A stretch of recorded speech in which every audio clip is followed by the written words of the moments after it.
Olá, sejam todos muito bem-vindos. Estamos em mais um encontro formativo da Secretaria Municipal de Educação de Armação dos Búzios. E a gente está aqui dando as boas-vindas a todos vocês que atuam na educação infantil, professores regentes, professores das equipes de assessoramento pedagógico, membros das equipes diretivas, que vieram participar desse momento formativo para a gente estudar um pouquinho mais e aprimorar ainda mais as nossas práticas, o nosso fazer pedagógico na sala de aula. Então, eu quero deixar aqui meu agradecimento a cada um pela participação, lembrando que é importante que ao final da formação, né, ao final desse momento que vocês vão assistir aqui, eu sei que cada um vai assistir ao seu tempo, vocês preencham também a lista de presença dessa formação, que o link está aqui disponível, no que a gente enviou para vocês do Google Sala de Aula, e é por ali que depois a gente encaminha as declarações de participação e futuramente o certificado. É importante que vocês se identifiquem corretamente, coloquem o e-mail correto, o CPF, nome completo, e a avaliação de vocês sobre o encontro, né? O que vocês acharam, considerações importantes e dicas para que a gente organize outras formações que venham a enriquecer ainda mais o fazer pedagógico de cada um. Eu sou Débora Ribeiro, atuo aqui no CEPED, e hoje eu vou fazer aqui com vocês esse momento, né, fazendo a apresentação, chamando aqui a nossa convidada, e ao final a gente também vai ter aqui um momento de interatividade, conversando um pouquinho sobre o tema. Para começar, eu queria chamar aqui o professor Anderson, que é o responsável pela equipe da supervisão aqui na Secretaria Municipal de Educação. Anderson, seja muito bem-vindo, as boas-vindas aqui para você, obrigada aí também por aceitar esse convite para fazer essa mediação, seja muito bem-vindo. Muito obrigado, Débora. Queria desejar aqui as boas-vindas a todos os profissionais da educação de Búzios que vão poder compartilhar conosco do conhecimento, né, da Camila, que você vai apresentar daqui a pouco, e também desse momento de um olhar sobre essa avaliação à primeira infância, né? Sobre as crianças muito pequenas, nosso grupo de educação infantil podendo ter a possibilidade de analisar e avaliar, né, essa primeira fase da vida de qualquer pessoa. Então, é muito importante falar sobre essa temática para nós supervisores, acredito também para os professores, para todos aqueles que desejam, né, estar fazendo parte da educação infantil, dessa construção. Muito obrigado pelo convite, Débora, estamos aí. Exatamente, Anderson, muito obrigada. E assim, você que lida com a equipe da supervisão diretamente, tem uma aproximação grande com esse tema, né? A gente está falando hoje, a gente vai falar sobre avaliação na educação infantil, do olhar sobre a criança, a compreensão do seu desenvolvimento, os registros são de extrema importância, e o supervisor orienta diretamente cada um dos docentes, né, em relação a isso. Então, essa escuta atenta hoje, eu acho que vai ser bem proveitosa para cada um de vocês. Anderson, muito obrigada. Queria chamar agora aqui a professora Carla Vieira, que trabalha conosco também na Secretaria de Educação, na gerência da educação infantil, então acompanha muito de perto isso com cada um dos professores, o Anderson mais com os supervisores, você diretamente com os professores. Então, falar desse tema para a gente é de extrema importância, né, Carla? Bom dia, seja bem-vinda. Bom dia, Débora, obrigada pelo convite de estar aqui nessa live, e eu acredito que esse momento para nós, enquanto rede, será um momento muito bom, muito proveitoso. Falar de avaliação na educação infantil é um tema sensível, é um tema que para nós que estamos no campo de atuação é um campo muito caro, então nós precisamos sim nos instrumentalizar para estarmos aí avaliando nossas crianças, nossos bebês, da maneira correta e da maneira como eles merecem. A gente sabe que a avaliação ela pode ser qualitativa ou ela pode ser também quantitativa. Na educação infantil, nós temos um olhar totalmente diferenciado. Eu costumo dizer para as minhas meninas lá na formação que nós temos o nosso universo próprio, nosso jeitinho próprio. Então, obrigada por nos proporcionar esse momento. A Camila, que irá nos falar, é uma pessoa assim, que para mim é muito especial. Nós tivemos aí o privilégio de trabalharmos juntas e ver o quanto ela caminhou e o quanto ela se desenvolveu para mim, neste momento, está sendo muito especial. Gostaria de agradecer a ela também por essa disponibilidade de estar compartilhando saberes conosco neste dia. Muito obrigada, Carla. É verdade, esse é um tema de extrema importância para a gente. Pensar na avaliação da educação infantil, né? E a avaliação tem um contexto muito diferente na educação infantil. Ali a gente observa e registra o desenvolvimento da criança numa etapa tão importante e que passa tão rapidinho. A Carla falou para a gente da Camila, né? E a Camila é um tesouro, realmente. Ela é apaixonante. Quem ainda não conhece a Camila, tenho certeza que vai ouvir. E vai refletir muito sobre a sua prática e pensar em de que maneira a gente pode melhorar ainda mais aquilo que a gente faz todos os dias na escola com tantas crianças, né? Numa etapa em que elas estão aprendendo tanto, absorvendo tanto e se desenvolvendo tanto. É a hora que elas saem de casa, é a hora que elas deixam esse contato inicial que tem com a família, e, aliás, deixam o contato com a família para ter um contato inicial e socializar ainda mais com tantas outras crianças ali. Então, como isso faz diferença nesse processo de aprendizagem. E registrar como tudo isso acontece é de extrema relevância. Então, por isso eu vou chamar aqui a professora Camila Harumi, que é professora da educação infantil, é mestranda em ciência da educação, é professora orientadora em Saquarema e atua em Cabo Frio, deixa eu ver o nome para eu falar certinho, como Camila atua, como assessora pedagógica do Departamento de Educação Infantil da Secretaria Municipal de Educação de Cabo Frio. Já trabalhamos juntas, né, Camila? Já fizemos algumas coisas e eu tenho certeza que a sua fala hoje vai contribuir bastante para a Rede Municipal de Ensino aqui de Armação dos Búzios. Obrigada, Camila. Seja bem-vinda.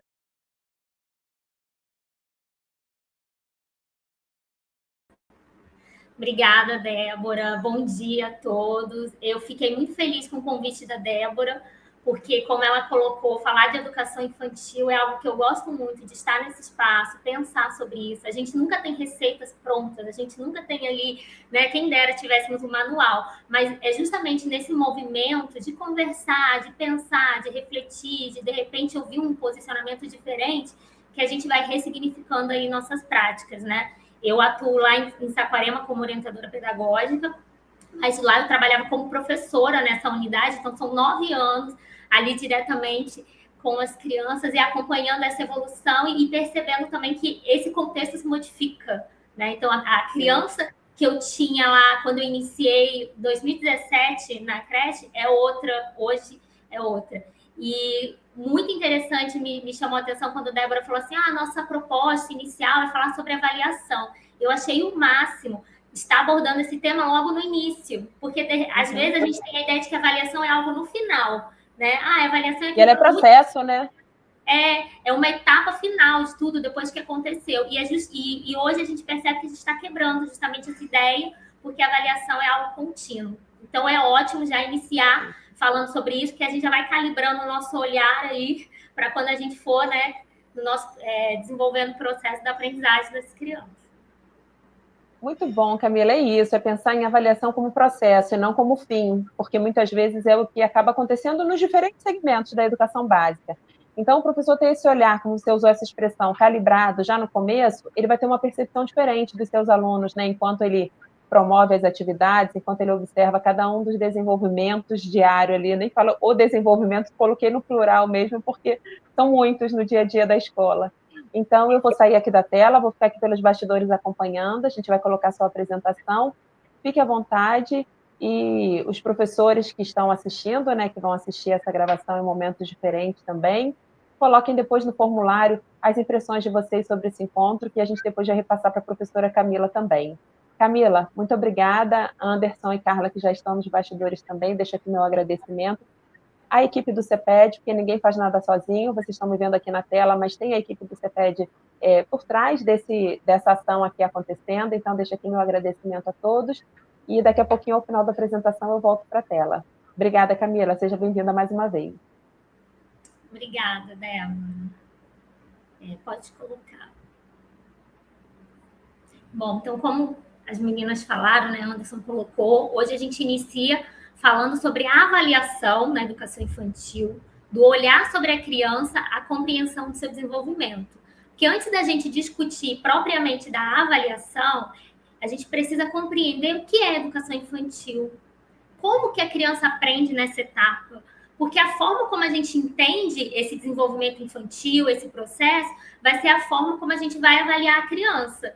Então, por isso que, de repente, a gente pensar um pouquinho, refletir um pouquinho sobre esse conceito de criança, de infâncias, né? Como Débora bem colocou, desenvolvimentos, porque a gente fala de infâncias, de crianças que são singulares. E aí a gente precisa desse olhar justamente diferenciado, né? Aí o que eu trago aqui para a gente começar são os documentos norteadores, né? O que a gente tem hoje de base, que fundamenta o que seria essa educação infantil. E aqui eu estou colocando um recorte a partir da LDB. Mas se a gente vai buscar um pouquinho antes, lá início do século XX, onde a escola, né, no caso a educação infantil, era vista apenas como assistencialista, então era aquele espaço apenas do cuidado, e nem era oferecido a todos, né? Nem todas as crianças tinham acesso a isso. Então, a gente poder também olhar para esse processo, essa caminhada do que foi se entendendo, a concepção de criança, das suas necessidades, e aí entender que a escola, então, ela tem um papel diferenciado, é bom porque faz a gente ressignificar a nossa prática. E aí, aqui, eu começando com a LDB, em 96, né, ela coloca que a educação infantil é a primeira etapa da educação básica. E aqui eu já chamo o ponto, porque na LDB a gente tem, então, instituído que essa educação infantil ela faz parte também da etapa da educação. Porque antes, como eu coloquei, a gente tinha um caráter mais assistencialista ou preparatório para a escola. Então, era como se a educação infantil fosse uma coisa à parte que não fizesse, não estivesse inserida dentro do processo educativo como um todo. E ali a gente ganha isso de tê-la como uma etapa da educação básica, que tem como finalidade o desenvolvimento integral, né? Quando a gente olha um pouquinho antes disso, né? Como eu falei, as crianças, elas eram reduzidas, às vezes, até antes disso, como mini adultos. Então, não tinha aquele olhar para as particularidades, que eu precisaria entender que ela tem necessidades específicas a serem atendidas, e às vezes, como antes da LDB, era um preparatório para a escola, então era aquele foco voltado para o cognitivo, apenas para o conteúdo. E hoje a gente vê que esse olhar de desenvolvimento integral ele vai se ampliando ali, né, para os seus aspectos físicos, psicológicos, intelectual, social. E aí a LDB ainda coloca que vai complementar, então, a ação da família e da comunidade, certo? Quando a gente caminha um pouquinho, quando surge o referencial curricular da educação infantil, porque a LDB, ela coloca, né, que a educação infantil, ela vai fazer parte é uma etapa da educação básica, ok, e que tem que ser oferecida a todas as crianças de 0 a 5 anos, então agora sim ela precisa ser oferecida a todos, mas ali ainda a gente não tem um currículo, né, uma proposta. Então tá, beleza, ela vai ser oferecida para todos, tem que se focar nesse desenvolvimento integral da criança, mas como fazer isso? A gente não tinha essa visão muito clara disso. E aí, lá em 98, com o surgimento dos referenciais curriculares, né, quando tem os PCNs, que são os parâmetros lá para o ensino fundamental, nesse mesmo movimento surge o referencial curricular da educação infantil. E aí ele coloca o quê? As crianças constroem conhecimento a partir das interações que estabelecem com as outras pessoas e com o meio em que vivem. O conhecimento não se constitui em cópia da realidade, mas sim fruto de um intenso trabalho de criação, significação e ressignificação. Aqui no referencial, ele era um manual orientador. Então ele não tinha um caráter normativo que todas as escolas deveriam seguir esse documento, né? Não era visto dessa forma. Mas já é um documento que nos aponta caminhos. E aí, aqui no referencial, eu gosto de colocar isso, que aparece essa indissociação do cuidar e do educar. Porque a gente tem hoje expresso na BNCC e parece que é uma coisa nova. Mas não é, né? Você vê que isso já estava presente lá no referencial, que o cuidar e o educar, eles precisam caminhar junto. Então, eu cuido enquanto eu educo, e eu educo enquanto eu cuido, porque justamente estamos falando daquele desenvolvimento integral da criança, em todos os seus aspectos, né? Então, será que na hora da alimentação, esse ato também não é pedagógico? Se a gente pensa hoje na BNCC, que coloca essa como competência desenvolver a autonomia da criança, então está ali proporcionando a ela hoje o que eu vou fazer por ela para que daqui a pouco ela consiga fazer sozinha, é algo muito significativo. E aí, como eu tinha falado, então o referencial ele ainda não tem esse caráter normativo. Então, tinha escolas que seguiam ali bonitinho, tinha escola que não, e até as mesmas que seguiam, não seguiam da mesma forma, né? E voltando só um pouquinho lá na LDB, quando ela fala da educação de modo geral, ela já prevê que era necessário ter uma base comum curricular, né? Então, algo que fosse único para todas as escolas, para todos os estados, claro que contemplando aquela parte diversificada para você atender as particularidades, especificidades de cada lugar, mas que era necessário a gente ter como se fosse aquele currículo mínimo. Caminhando um pouquinho, a gente chega nas diretrizes. E aí sim, as diretrizes, ela vem como um documento normativo, então que precisa ser seguido por todas as unidades. E a diretriz coloca o quê? Que as práticas pedagógicas compõem a proposta curricular da educação infantil, devem ter como eixos norteadores as interações e brincadeiras. Eu destaquei esse trecho justamente porque hoje na BNCC a gente fala muito de interações e brincadeiras, né, como a forma de chegar à criança, atender esse desenvolvimento, mas a gente vê que isso não é de agora. Ele já foi previsto, já está inserido lá nas diretrizes em 99. Então, lá no referencial, a gente tem esse caráter de cuidar e educar conjunto. Aqui nas diretrizes, a gente caminha para entender que as crianças elas vão passar por esse processo de desenvolvimento a partir das suas interações e das brincadeiras e esse contato com o meio no qual ela está inserida.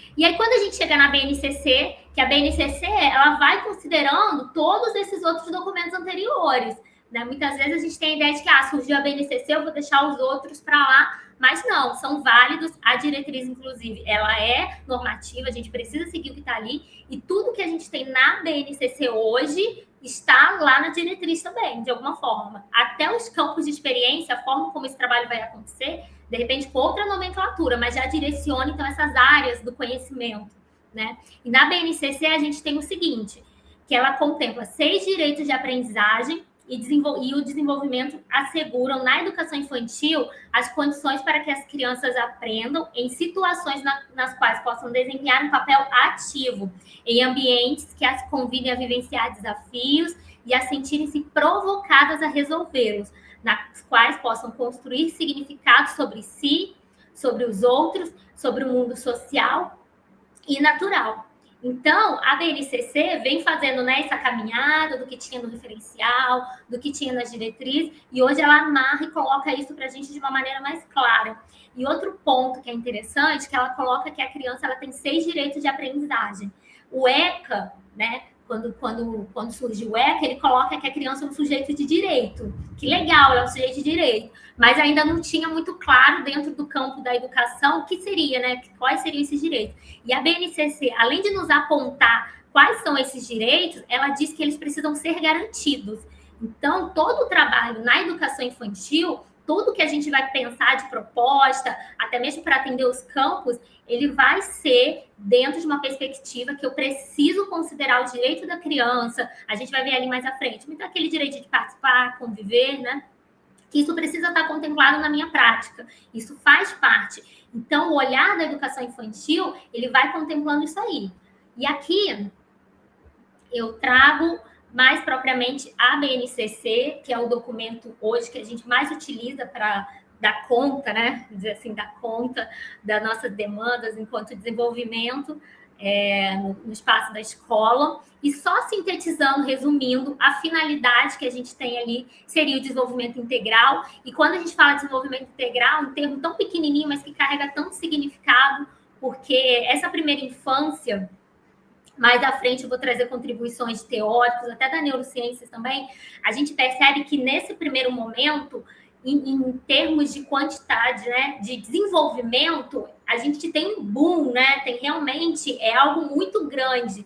Se eu pensar para um adulto que tem de 20 a 40 anos, o que você desenvolve nesses 20 anos, quando você tem 20 anos de idade até 40, e o que você desenvolve nesses 5 primeiros anos, né? Então, a educação infantil acontece muitos saltos ali. Então, a criança não anda e daqui a pouco ela está correndo, e ela está articulando, e ela está conversando, ela está inferindo sobre o mundo. Então, são evoluções significativas. Então, um desenvolvimento significativo que compreende todas as áreas. Então, cognitivo, motor, eu não posso restringir apenas a escola ao cognitivo, sem pensar no aspecto físico, o aspecto emocional, até porque não tem como. A criança, ela está se desenvolvendo, é esse momento em que ela está construindo significado sobre quem ela é e sobre o mundo, né? E essa relação dela com o mundo também. E aí, por isso que a gente precisa considerar todos esses fatores. O favorecimento do aprendizado, socialização e autonomia, que foi já que a gente viu anterior, que não está só previsto na BNCC, mas os outros documentos vão apontando para isso, né? Hoje, a gente tem esse olhar diferenciado do tempo em que eu era aluna, que basicamente a gente reproduzia ali, né, o que o professor colocava. Então, a resposta para a pergunta era aquele copia e cola que estava no livro. E hoje a gente fala desse ser autônomo, que ele consegue pensar por si. E aí, eu considerar isso me faz pensar em que propostas que eu vou estar propondo para os meus alunos. E a promoção de experiências significativas, né? Aquilo tem que fazer sentido, eu preciso trazer a linguagem da criança, o cotidiano da criança para a escola, para que isso faça sentido para ela. Não pode ser aquele conteúdo isolado, né? Aquele conceito isolado que a gente fala. E aí ela é basicamente dividida em 3 quesitos, vou colocar assim bem genericamente. A gente tem os eixos estruturantes, que são as interações e brincadeiras, que a gente viu que surgiu lá nas diretrizes, não é de agora, né? Não é da BNCC. Os direitos que eu tinha mencionado anteriormente. Então, quais são esses direitos de aprendizagem? Conviver, brincar, participar, explorar, expressar e conhecer-se. Então, todo momento, dentro das minhas propostas, eu preciso estar provendo oportunidades e experiências para que as crianças tenham esses direitos garantidos. O de conviver, o de participar, certo? E aí a gente tem os campos de experiências, que seriam basicamente as áreas do conhecimento, as áreas em que as crianças vão estar desenvolvendo, participando das propostas para chegar a atender aqueles direitos. São divididos eu, o outro, corpo, gesto, movimento, traço, som, cores e formas, escuta, fala, pensamento, imaginação, espaço, tempo, quantidade, relações e transformações. Quem atua na educação infantil já está cansado de ver isso, já sabe. Eu lembro quando surgiu a BNCC lá em 2017, que a gente foi vendo esses nomes diferenciados e foi assustando. Gente, mas de onde tiraram isso? E hoje a gente sabe até os códigos alfanuméricos, né? Impressionante isso. E aí, o que eu quero chamar a atenção de vocês para cá, para que a gente pense um pouquinho sobre? A gente viu que a BNCC coloca, ela não só aponta os direitos, ela coloca lá quais, além de colocar quais são, ela diz que eles precisam ser garantidos, né? Então, como que eu faço isso? Esses direitos, eles vão estar inseridos em todos os campos. Toda vez que eu vou realizar um trabalho ali, que eu vou pensar numa atividade para atender a demanda de cada campo de experiência, eu tenho que ter claro para mim que eu estou garantindo esses direitos. Então, os direitos, eles são garantidos por meio dos campos, né? Por esse meu perpassar pelos campos para propor minhas atividades, eu tenho que olhar e visualizar. E aqui nessa proposta eu consigo garantir esse direito dela brincar, dela se expressar, dela se conhecer, né? A partir desse meu movimento com os campos de experiência.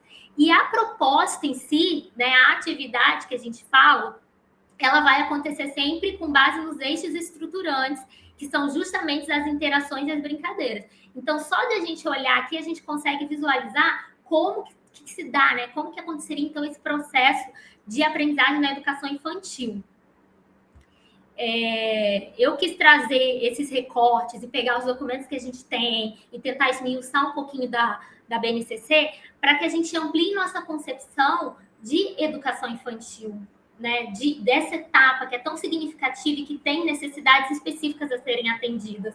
Porque quando a gente for falar de avaliação, a gente vai ver que, na verdade, ela está inserida em todo momento. No meu planejar da minha atividade, né? Quando eu reflito sobre aquela proposta que a criança teve, mas eu só vou conseguir olhar para isso dessa forma quando eu tenho uma visão clara de quais as necessidades que precisam ser atendidas, então, na educação infantil. Então, para que a gente consiga perceber, de fato, qual a importância, né, dessa etapa, que a gente já viu colocado lá, desde a LDB, né? A gente vai, eu gosto muito, eu friso isso, eu gosto de olhar como que a gente vai caminhando, a gente vai ampliando o nosso olhar e cada vez mais a gente vai conseguindo visualizar uma concepção de educação infantil de infâncias diferente. E é muito bom, porque a gente que trabalha na educação infantil, muitas vezes as pessoas que não estão, não têm familiaridade com o segmento, até dentro do próprio campo da educação, reduz muito a educação infantil como espaço apenas do brincar, né? As próprias famílias, muitas vezes, elas têm esse olhar, eu deixo lá na escola porque eu preciso trabalhar, ok? E ela tá lá, tá sendo cuidada, tá brincando. Mas é sempre bom a gente lembrar que existe um propósito, existe uma intencionalidade ali e que ela é muito necessária, muito importante. Então, contemplando isso, falando sobre desenvolvimento infantil, eu trago aqui alguns teóricos que contribuíram muito e ainda contribuem, porque são temas... a proposição deles é super válida para hoje ainda, né? O Piaget, ele tem como ideia central que a criança constrói o conhecimento ativamente em interação com o meio. E a gente vê que lá na BNCC, ela coloca o quê? Que a valorização da exploração, da experimentação e da construção ativa do saber vai favorecer esse processo. Então, a gente percebe que há realmente um link, né? O que Piaget apontava lá para a gente e que hoje a BNCC contempla isso dentro da sua proposta para a educação infantil. Eu não sei se vocês se recordam, mas o Piaget ele tem aquele conceito de assimilação, acomodação, equilibração, né? Ele diz que a gente, enquanto aprendiz, isso todos, né? Não só as crianças, todos nós, a gente vai fazendo esse movimento de desequilíbrio e equilíbrio ao longo da nossa vida, quando a gente se depara com algo que a gente não sabe. Então, por exemplo, a criança olha o cachorro, né? Ela tem um cachorro, aí às vezes aponta, uau, uau, o cachorro. Ela tem esse conceito internalizado, ela sabe o que é um cachorro. Mas, de repente, ela vê um boi. E aí, quando ela vê um boi, ela olha para o boi, ela tem lá o conceito do cachorro, que seria a assimilação, né, para Piaget. Então, eu uso a ideia das gavetinhas, tá? Mas a ideia da gavetinha não é de Piaget, vocês não vão encontrar lá, se forem procurar, gavetinha de Piaget. É só uma forma para a gente poder tentar visualizar isso. Então, vamos supor que eu tenho a minha gavetinha, a criança tem a gavetinha dela lá, a caixinha dela, do cachorro. Ela viu o cachorro, deu match lá com a gavetinha dela, ela consegue encaixar lá, é o cachorro. É algo que ela já sabe, ela assimilou. E se a gente parar para pensar, a gente faz isso o tempo inteiro, né? Que seria essa associação. Eu estou falando com vocês aqui, provavelmente vocês alguma coisa da minha fala vai lembrar algo de vocês na prática, né? Porque a gente busca, até para dar conta disso, para compreender, a gente busca fazer essas associações. Então, ele assimilou, ele sabe que é um cachorro, encaixou na gavetinha dele, ok. Quando ele vê o boi não encaixa na gavetinha dele, mas ele vê a particularidade. Então, ele vai tentando, ele vai criando hipóteses. Ele, é um boi, o boi é um cachorro grande, então, o que é? E aí vem o adulto, né? Por isso, esse movimento da mediação é importante. Vem o adulto e fala, não, esse não é o cachorro, esse é o boi, é um outro animal. E aí, essa criança, ela precisou criar uma nova gaveta, então, uma nova caixinha. A caixinha do boi, então. E aí, esse é o processo de acomodação, que seria para Piaget. A assimilação é quando eu consigo encaixar na minha gaveta. A acomodação, ela vem quando eu me deparo com algo que eu não tenho recurso para dar conta, ainda não tenho, né? Minha gaveta etiquetada, vamos colocar assim. E aí, em meio à mediação, à interação, alguém, né? A situação me coloca, me propõe chegar à conclusão, é um boi. E aí eu crio essa nova gavetinha. Então, isso se dá o quê? O movimento de equilibração e desequilibração. E isso a gente faz a vida toda. Hoje, se eu pego, sei lá, vou fazer a leitura de um livro, às vezes que tem termos muito diferentes do habitual que eu conheço, aquilo vai causar uma estranheza, e você olha e fala, não estou entendendo nada. Meu Deus. Ou então você vai aprender uma coisa nova, vai aprender um esporte, algo que você ainda não domina, você se sente ali, não dá para mim. Aquilo ali, primeiro bate o desespero. Mas é justamente isso, a gente não tem aquele aparato para dar conta. Mas à medida que você vai tendo contato, né? Se você volta nesse livro e vai fazer a leitura novamente, aquilo já não assusta tanto. Porque aí você vai fazendo esse movimento de equilíbrio e desequilíbrio. Isso a gente vai fazer a vida toda. Enquanto a gente estiver vivo, a gente é capaz de aprender e a gente vai estar sempre nesse movimento. E aí aqui já é um ponto interessante. Então, olha como é importante essa mediação e essa troca do meio. E quando eu entendo que esse processo acontece, eu não reduzo a criança apenas ou ela sabe ou ela não sabe. certo? Eu considero o quê? Existe um caminho ali no meio, né? Existe uma intervenção no meio. O Vygotsky, que fala muito sobre a interação também, sobre a importância da mediação, ele coloca que o desenvolvimento se dá por meio das interações sociais e culturais. E o que a gente tem na BNCC? A importância dessa interação e da brincadeira como eixo estruturante do professor como mediador. Portanto, a gente percebe que às vezes fica até batido, né? E isso é interessante também da gente pensar o significado das coisas, porque senão a gente fica só reproduzindo. Vai se dar por meio da interação e brincadeira, interagir e brincar. Mas o que é isso, de fato?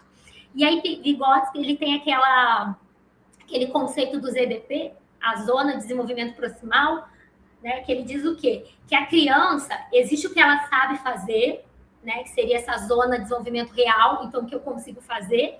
Existe aquilo que eu consigo fazer com a ajuda de um adulto, que seria justamente o desenvolvimento potencial. Então, com um adulto eu consigo fazer. Só que no meio desse caminho existe esse desenvolvimento proximal, que é essa ZDP, né, que ele fala.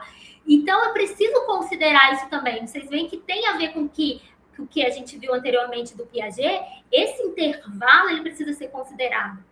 A gente não pode olhar só para o resultado. Aqui ela consegue, aqui ela ainda não consegue. Mas calma, se ela consegue com a ajuda do adulto, significa que daqui a pouco ela vai conseguir fazer sozinha. Então, a criança vai amarrar o cadastro do sapato, ela não consegue. Mas aí o adulto vai lá, primeiro a gente faz um lacinho, outro lacinho, a gente dobra. De tanto fazer esse movimento, daqui a pouco ela consegue fazer sozinha. Então, esse movimento ele precisa ser considerado, precisa ser valorizado. A contribuição de Vallon, que fala da afetividade, fala muito da questão da afetividade, mas ele também fala que a questão da motricidade, ela também está implicando no desenvolvimento. Então, é como se isso tudo acontecesse junto e que um vai favorecendo o outro, sabe? Eu não posso dar ênfase apenas uma área, porque as áreas estão interligadas e que uma acaba a favorecer a outra. É comum que a oralidade ela tem a relação com a motricidade. Então, aquela criança que ela já fala bem, né? Por exemplo, entrou na creche, logo nisso, ela já tem uma fala mais desenvolvida, a motricidade dela também vai estar mais desenvolvida, porque esse desenvolvimento ele acontece muito próximo, realmente. Então, por isso, novamente, a gente vê a BNCC colocando para a gente que esse desenvolvimento ele precisa ser integral, considerando todas as áreas. Maria Montessori. Os demais eram psicólogos, né? Trabalharam muito essa questão da psicologia, desenvolvimento infantil. Montessori não era, mas Montessori traz contribuições ótimas para a gente, porque ela fala desse ambiente preparado, de desenvolver essa autonomia para que a criança ela possa construir esse conhecimento. Então, o professor mais como mediador, que vai apresentar ali meios, vai criar um ambiente, vai propor situações.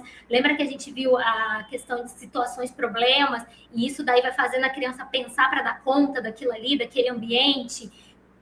E aí, a BNCC coloca o respeito à singularidade e a valorização do aprender fazendo. Então, a criança precisa estar nesse movimento prático o tempo todo. Ela vai construindo significados a partir da sua manipulação com o meio, com todo esse processo. E aí eu trago a contribuição, então, das neurociências. Vamos lá, recapitular só um pouquinho. Nós vimos nos nossos documentos legais que esse conceito de educação infantil ele foi se modificando, foi se considerando questões que eram mais necessárias. Então, a gente tem lá o desenvolvimento integral, que é o principal, as interações e brincadeiras, a forma como a criança ela precisa estar nesse movimento para que essas necessidades de desenvolvimento dela sejam atendidas. Vimos os teóricos que fizeram estudos dentro do desenvolvimento infantil, o que eles apontam como caminho e que isso está presente na BNCC.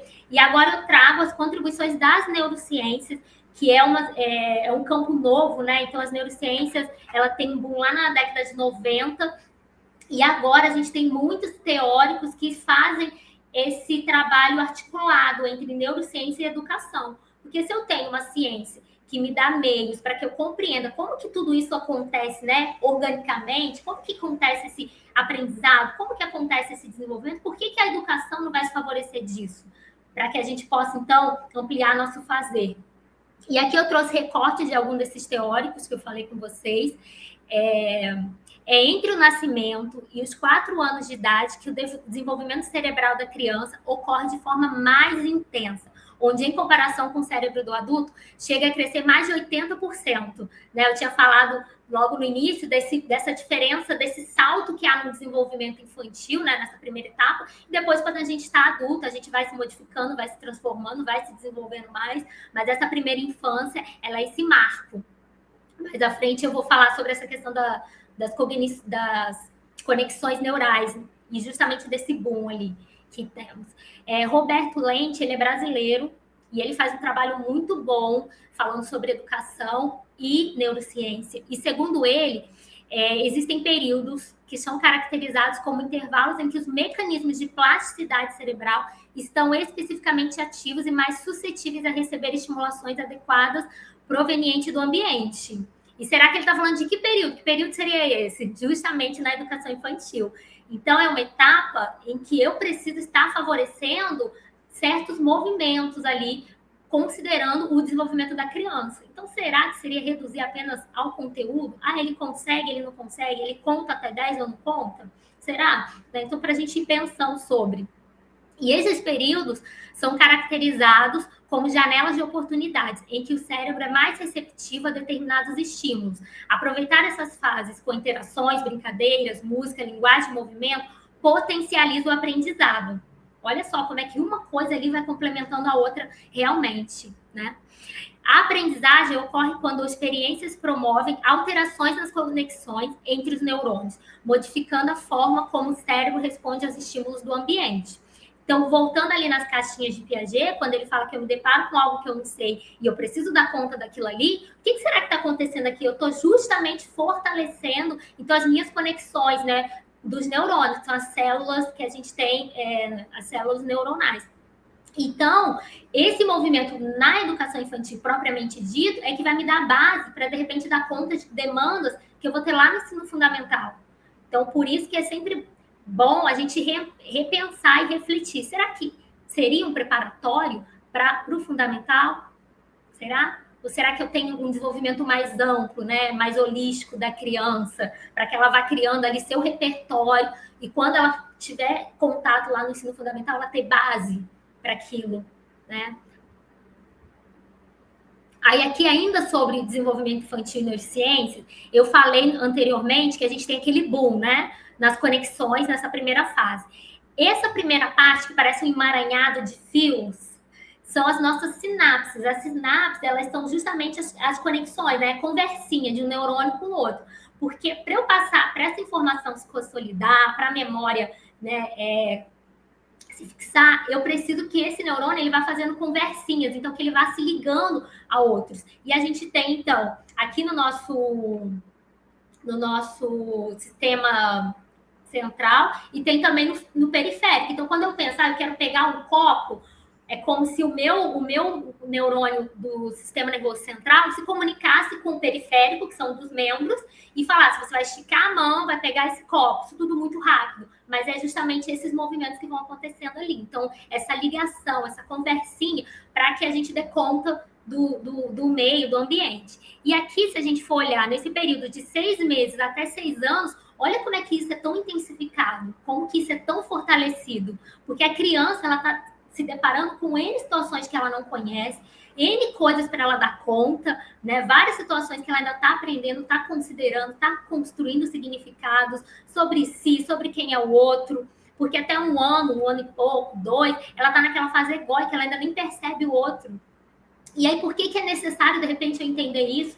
Porque se a criança está brincando e quer pegar o brinquedo do amiguinho, eu não vou falar lá, poxa, tá pegando o brinquedo do amiguinho, não sabe dividir? Não, ela não sabe, porque ela só considera ela mesmo. E esse movimento de entender que existe um outro, ele vai acontecendo nessa faixa etária. E por isso que eu preciso ter esse olhar, de entender o desenvolvimento infantil, entender as particularidades de cada faixa, para que eu vá fazer uma intervenção correta. Será que só se eu repreender e brigar, ela vai entender?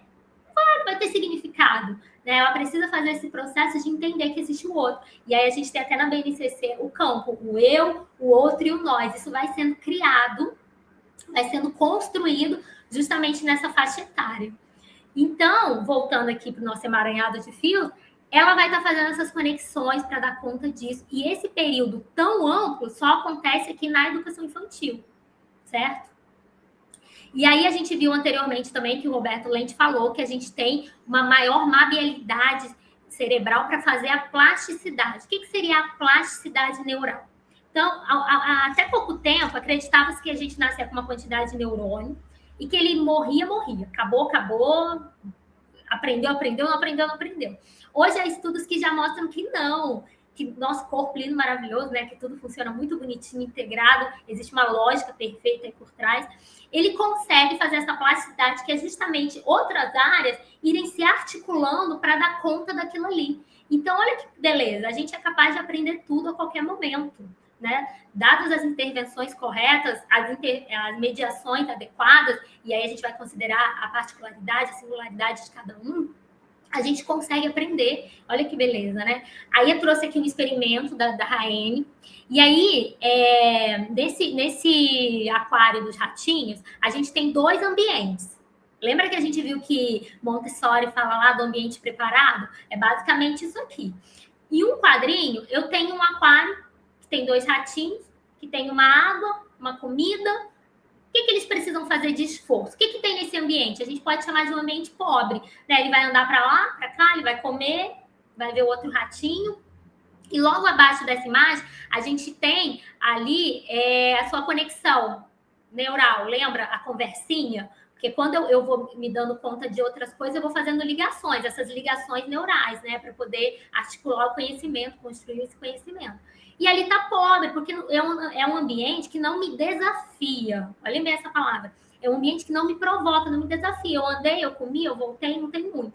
O segundo ambiente, ele é mais rico, calma aí. Ele tem uma escada, ele tem uma roda gigante, lá, ele tem um segundo andar, ele tem um piso. E a gente já vê que essa conexão, esse neurônio do ratinho, ele está muito mais ramificado, né?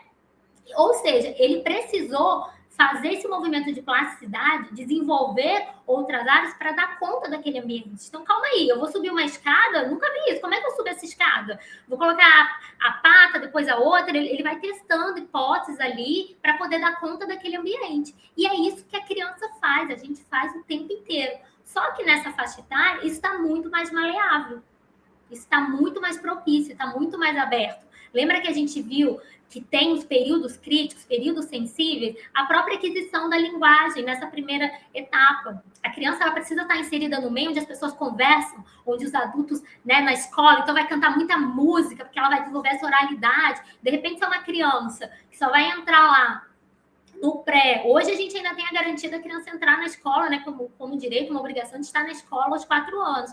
Mas se a gente pensa num tempo em que a obrigação era a partir do fundamental, pensa se essa criança está em casa, de repente convivendo com um adulto que fala pouco. Será como que vai ser o desenvolvimento dessa oralidade se eu tenho um período em que isso é muito mais favorecido, certo?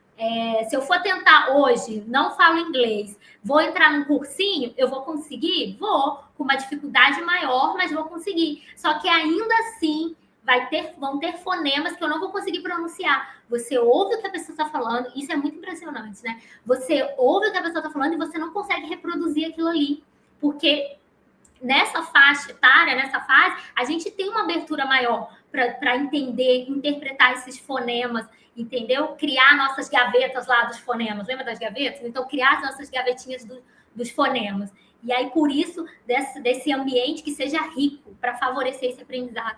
E aí, será que aqui, eu ampliando minha escuta, né? Ampliando, desenvolvendo esse movimento, que a consciência fonológica, ela começa aqui, na musiquinha que a gente está cantando, e aí tem aquele movimento do ritmo, né? Da prosódia, que a gente vai falar entonação, que a gente fala com a criança, isso tudo vai ajudar lá na alfabetização.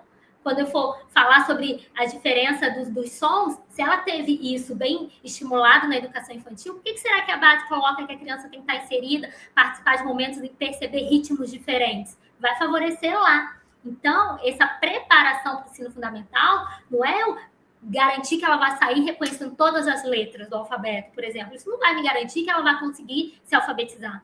Tem outras habilidades que são percussoras e que são muito mais interessantes, só que, de repente, a gente não tem ainda esse olhar, esse entendimento. certo? Só voltando aqui na poda neural, que eu não havia falado, de 2 a 6 anos acontece uma poda, que é uma morte programada dos neurônios, porque justamente a gente teve muito boom ali, aí há essa poda que acontece, que é para, tipo assim, como se fosse matar ali as ramificações que estão em desuso, para abrir espaço para novos aprendizados. Então, também é um movimento importante a se fazer, certo? Então, resumindo o que a gente viu dessa compreensão do que seria a educação infantil. A educação tem como finalidade promover o desenvolvimento integral da criança. E a gente já conseguiu falar e pensar um pouquinho sobre a importância desse desenvolvimento integral, né? Que a criança constrói conhecimento a partir das interações que estabelece com as pessoas e com o meio. E por quê? Não é uma simples interação qualquer, é porque a situação, o problema que se coloca à frente dela vai fazer desafiar ela e ela vai ter que dar conta daquilo ali. Olha quanto desenvolvimento, quanto aprendizado que não tem quando eu me coloco em algo que eu não sei fazer e eu vou elaborando hipóteses, eu vou construindo ideias para poder, então, me apreender aquilo ali, né? Me apropriar daquilo ali. Que ambientes ricos em experiências, exploração, desafios, favorecem o aprendizado da criança. A gente viu lá o aquário dos ratinhos como exemplo, ninguém vai mais esquecer do ambiente rico, da estimulação correta. E quando a gente fala de estimulação correta, não é dar muitos estímulos, é uma estimulação que seja adequada, né? Não é eu colocar, então eu vou oferecer todo tipo de material a qualquer momento, tudo, não é isso. Mas é eu dar a estimulação correta, adequada, propor aquele ambiente em que, de fato, a criança ela tenha esse tempo de manipular e criar, porque às vezes a gente vai colocar uma atividade e de repente a gente tem um objetivo que ela aconteça de certa maneira. Então vamos supor que eu levo um joguinho, garrafas para fazer um boliche. A gente vai trabalhar cores, eu vou fazer o boliche das cores. E aí a criança, ela fez tudo, menos arremessar a bolinha para derrubar o boliche. Ela foi abrir a garrafa, ela foi apertar aquela garrafa, ela foi mexer na garrafa, ela foi pegar a bolinha para jogar no amigo, ela fez tudo. E aí, de repente, eu saio frustrada e penso, eu não consegui, a minha atividade, ela não atingiu o objetivo, eles não jogaram boliche. Mas será que eles não experimentaram? Será que eles não construíram significado com aquela manipulação daquele objeto? E aí, por isso, essa importância da gente também ter esse olhar, né, para esse desenvolvimento infantil. E o cérebro infantil se desenvolve a partir das experiências vividas. Vocês veem que tudo está muito integrado, está muito amarrado, que, resumindo, esse movimento da educação infantil é prover ali, diferente do ensino fundamental, que muitas vezes a gente tem o termo aula, e na BNCC em nenhum momento você vai achar aula dentro da educação infantil, porque, na verdade, é uma proposta, é um ambiente que seja desafiador, que possa possibilitar que a criança tenha situações, problemas para resolver, porque aí ela vai articulando aquilo. Lembra que Piaget fala que ela tem aparatos em que ela, em contato com o meio, ela vai conseguindo construir significados para o seu aprendizado, criar suas gavetinhas, para lá na frente fazer as associações. E aí, portanto, esse professor, nesse movimento todo, nessa caminhada toda, ele vai percebendo como que a criança está construindo esse significado. Certo? E aí, a gente chega aqui, então. E agora? Como avaliar esse processo todo? Nós falamos do que seria necessário, né? Amplificamos ali o nosso olhar, refinamos o nosso olhar para esse campo da educação infantil, para essa etapa que é tão particular, tão significativa, que tem tanta importância, que tem necessidades específicas a serem atendidas nessa fase, certo? E aí, como que eu avalio, então, nesse processo?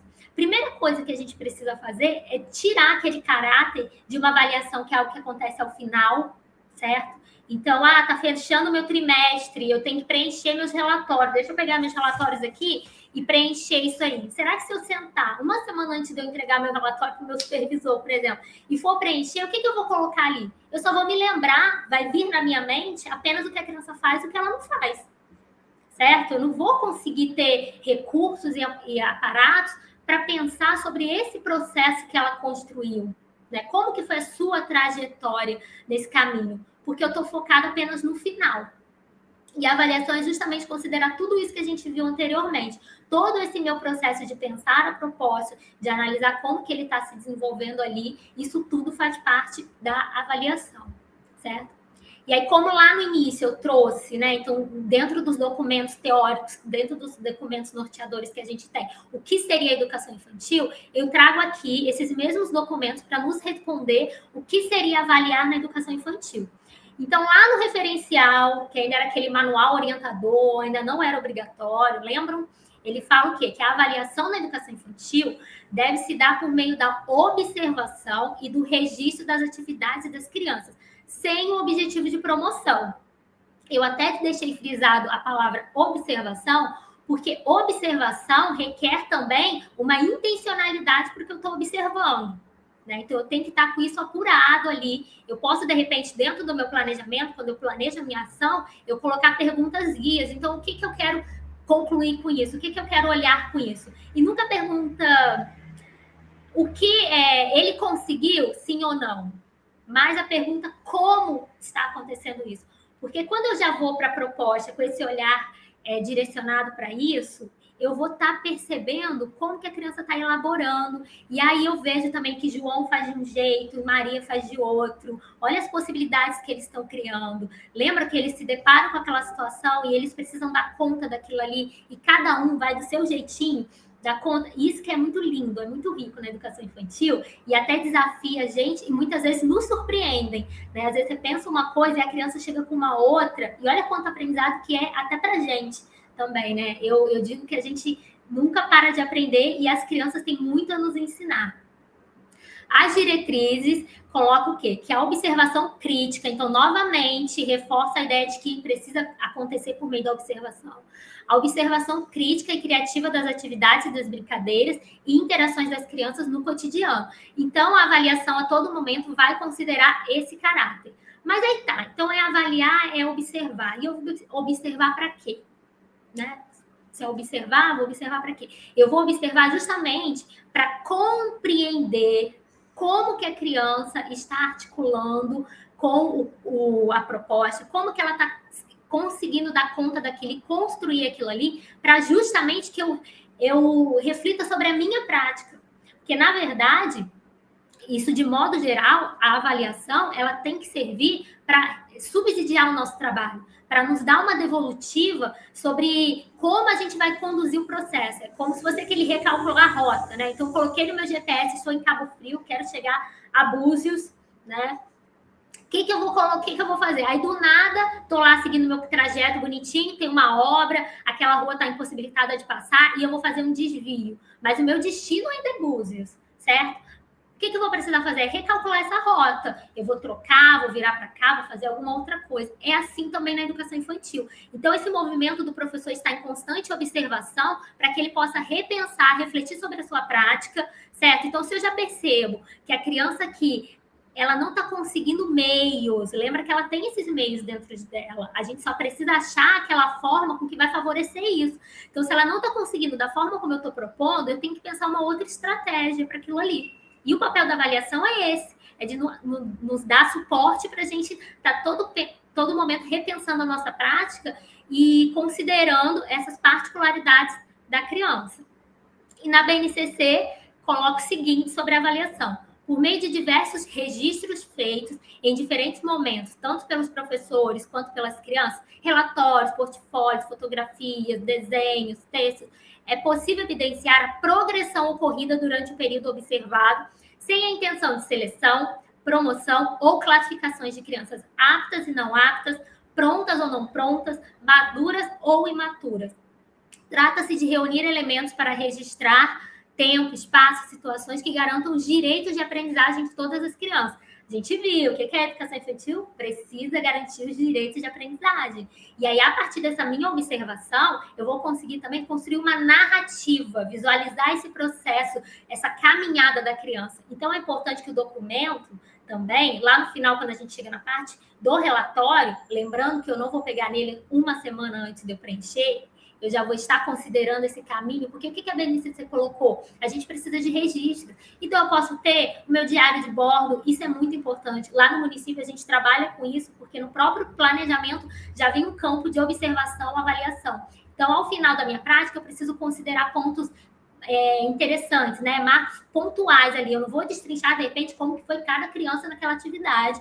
A gente sabe que não tem tempo para isso. Mas, de repente, alguma situação que surgiu ou desafiadora mesmo, ou que nos surpreendeu, eu preciso considerar ali, para que eu tenha esse suporte quando eu chegar a preencher a minha ficha não seja aquele documento final, aquele documento que foi somente o papel físico para cumprir uma burocracia, tá, gente? O relatório, ele não deve ser visto como uma burocracia que eu preciso cumprir. Ali, ele vai revelar todo esse meu processo de observação, toda essa trajetória que o aluno foi criando, que ele foi construindo, né? Eu trago também considerações de alguns autores que estudam dentro da temática da avaliação. Então, a gente viu ali nos nossos documentos norteadores o que é a avaliação na educação infantil. E esses teóricos que super complementam o que está ali. Tá? O Lucchesi, ele estuda avaliação há muito tempo. Eu lembro que eu fui a uma palestra dele na época que eu estava na faculdade ainda. Mas ele não fala exatamente da educação infantil. Ele fala de um modo geral da avaliação, mas a gente vê que cabe muito. Que ele coloca o seguinte: avaliar é um ato de investigar a qualidade da realidade que se está estudando, tendo em vista tomar decisões para melhorá-las. Foi exatamente o que eu falei. Então, esse movimento de eu avaliar, de eu observar, ele não deve ser para eu reduzir a criança a sabe ou não sabe, né? Vocês viram que a BNCC colocou, não tem esse caráter de medir se ela está pronta ou se ela não está pronta. Na verdade, isso vai me dar meios para que eu possa repensar, reprogramar a minha prática, a minha proposta, certo?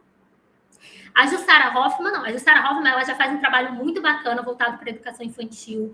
Ela tem um livro que é ótimo, eu acho que é do Pensar ao Sentir, alguma coisa assim, mas hoje, gente, o nosso amigo Google, se vocês colocarem ali, vocês vão encontrar. É um livro maravilhoso em que ela fala sobre avaliação na educação infantil propriamente dito, né? Então, ela coloca que avaliar não é medir conhecimentos, mas acompanhar o processo de construção do conhecimento do aluno. Olha como todo momento a gente está rodando, mas a gente está falando da mesma coisa. Eu preciso considerar essa trajetória. Como que o aluno cria hipótese, testa, elabora, para poder dar conta daquilo ali, certo?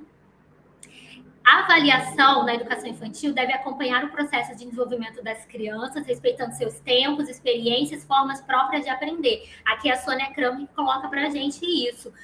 Complementando tudo que já foi falado, eu vou considerar a particularidade da criança, o tempo da criança. E quando eu falo de tempo aqui, a gente tem que considerar uma coisa. Lembra lá no início que eu falei que nessa faixa etária a gente tem aquele boom, né? Um salto muito grande no desenvolvimento, que são muitas coisas acontecendo. Ou seja, se nesse período de 5 anos eu tenho esse boom, cada mês importa, cada mês faz diferença. E a gente tem que se atentar para a data de corte, né? Se a criança ela faz aniversário até 30 de março, 31 de março, ela vai entrar ali bonitinha, ela consegue entrar, vamos supor, consegue ser matriculada no pré-1. Se ela faz aniversário, por exemplo, em maio, em abril, ela já não vai conseguir estar no pré-1, ela vai ter que fazer a creche 4 e só depois ela vai para o pré-1, não é? Então, eu vou ter na minha sala crianças com uma diferença de até 6 meses de idade. Nessa faixa etária, será que 6 meses não faz diferença? Faz diferença. A gente consegue ver, ela é mais novinha. Olha só como ela ainda está em uma outra fase. Então, eu preciso considerar isso também para não criar na minha cabeça, esse aqui seria o aluno padrão, né, que sabe, seria isso. E aí eu começar a reduzir os outros, esse aqui ainda não consegue, esse não faz, esse aqui está no meio, certo? Porque eu vou entender que não, eles realmente estão em fases diferentes. Então, esse é um ponto que a gente precisa considerar em se tratando principalmente da educação infantil. Aqui, a avaliação na educação infantil deve estar voltada para o acompanhamento do desenvolvimento das crianças, não para a verificação do conteúdo ou classificação de desempenho. Uma coisa está complementando a outra. Aqui quem fala é a Bruna Ribeiro, que também faz um trabalho muito bacana, tem muitos artigos sobre isso, sobre a avaliação na educação infantil. E vocês vão ver que a todo momento a gente volta para aquele conceito de quê? De um processo que ele é contínuo, que ele contempla a minha observação, então a minha articulação, aquele movimento dual, né? Eu proponho, eu reflito sobre o resultado que eu tive para eu repensar a minha prática, certo? E eu fecho aqui trazendo o teórico Paulo Fock, que é maravilhoso.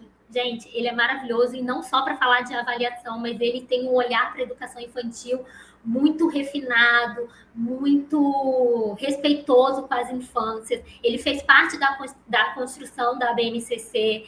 Então, se vocês tiverem a oportunidade de ter contato com materiais dele, livros, ele tem uma gama de materiais que vão favorecer, vão dar subsídios para o nosso trabalho. Ele diz que documentar é tornar visível o processo de aprendizagem das crianças, permitindo compreender como pensam, como constrói o conhecimento. Então, a gente caminhou aqui, viu que precisa se haver essa observação nesse movimento, que eu preciso, na verdade, observar com o olhar direcionado, porque aí vem aquela coisa do calibrar, né? Para o olhar direcionado, não para o que ela faz e o que ela não faz, mas para o que está por trás disso. O porquê, de repente, se ela não faz, por que ela não faz? Né? O que está impedindo ela de fazer, de repente? Porque quando eu amplio para isso, eu vou pensar outras possibilidades. Não vai ser aquela avaliação que se acaba em si. A avaliação não é um fim que termina ali nela mesma, né? Ela é um ponto que vai nos proporcionar uma bola, que vai nos proporcionar dar saltos e pensar outras coisas. E ele traz a documentação como algo muito importante. Então, a gente viu a questão do registro, né? Eu ter as minhas anotações, os meus registros vão me dar meios. Hoje a gente tem fotos, a gente tem vídeos, para que isso possa enriquecer quando a gente for construir o nosso relatório, que o nosso relatório não esteja dizendo só o que ela faz e o que ela não faz, mas que, de repente, eu consiga narrar ali como ela faz, né? Como que ela propõe, como que ela consegue. E considerar um caráter, isso daí eu falo com as professoras bastante, para que a gente nunca coloque, ele não realiza. Né? De repente, se é algo muito interessante que eu quero colocar, eu coloco ele ainda, porque o ainda faz toda a diferença na educação infantil. Ele está nesse processo, então ele ainda não dá conta disso, mas ele está no caminho, certo? Que a gente consiga, que o relatório consiga evidenciar essa narrativa mesmo da criança, né? E aí eu fechar aqui para vocês pontos importantes que a gente viu em relação a essa avaliação nessa etapa, né? Que avaliar é acompanhar o processo, compreender como a criança está construindo o conhecimento. Então, lembra? Olhar mais o como do que o que ela faz, se é sim, se é não. Como que está acontecendo esse processo, então? Como que ela está fazendo para dar conta disso, né? Quais as hipóteses que ela cria? Só dar um exemplo que vai ficar bem claro. Por exemplo, quando a gente chega na alfabetização, que a gente tem as hipóteses de escrita. Se eu olho para uma criança que está escrevendo bola e ela me coloca lá um G e um I.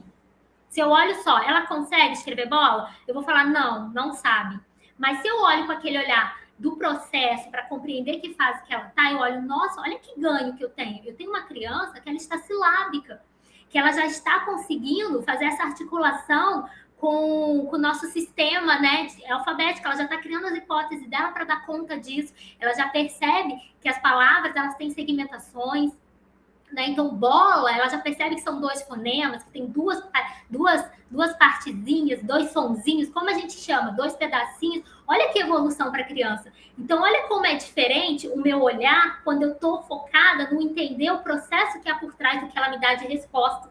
Se eu olho só para o GI que ela escreveu lá, eu falo, não sabe. Mas se eu olho em que momento que ela está nesse processo, isso me favorece, me dá meios para que eu vou propor atividades que vai me ajudar a avançar ela, então, para o silábico com valor.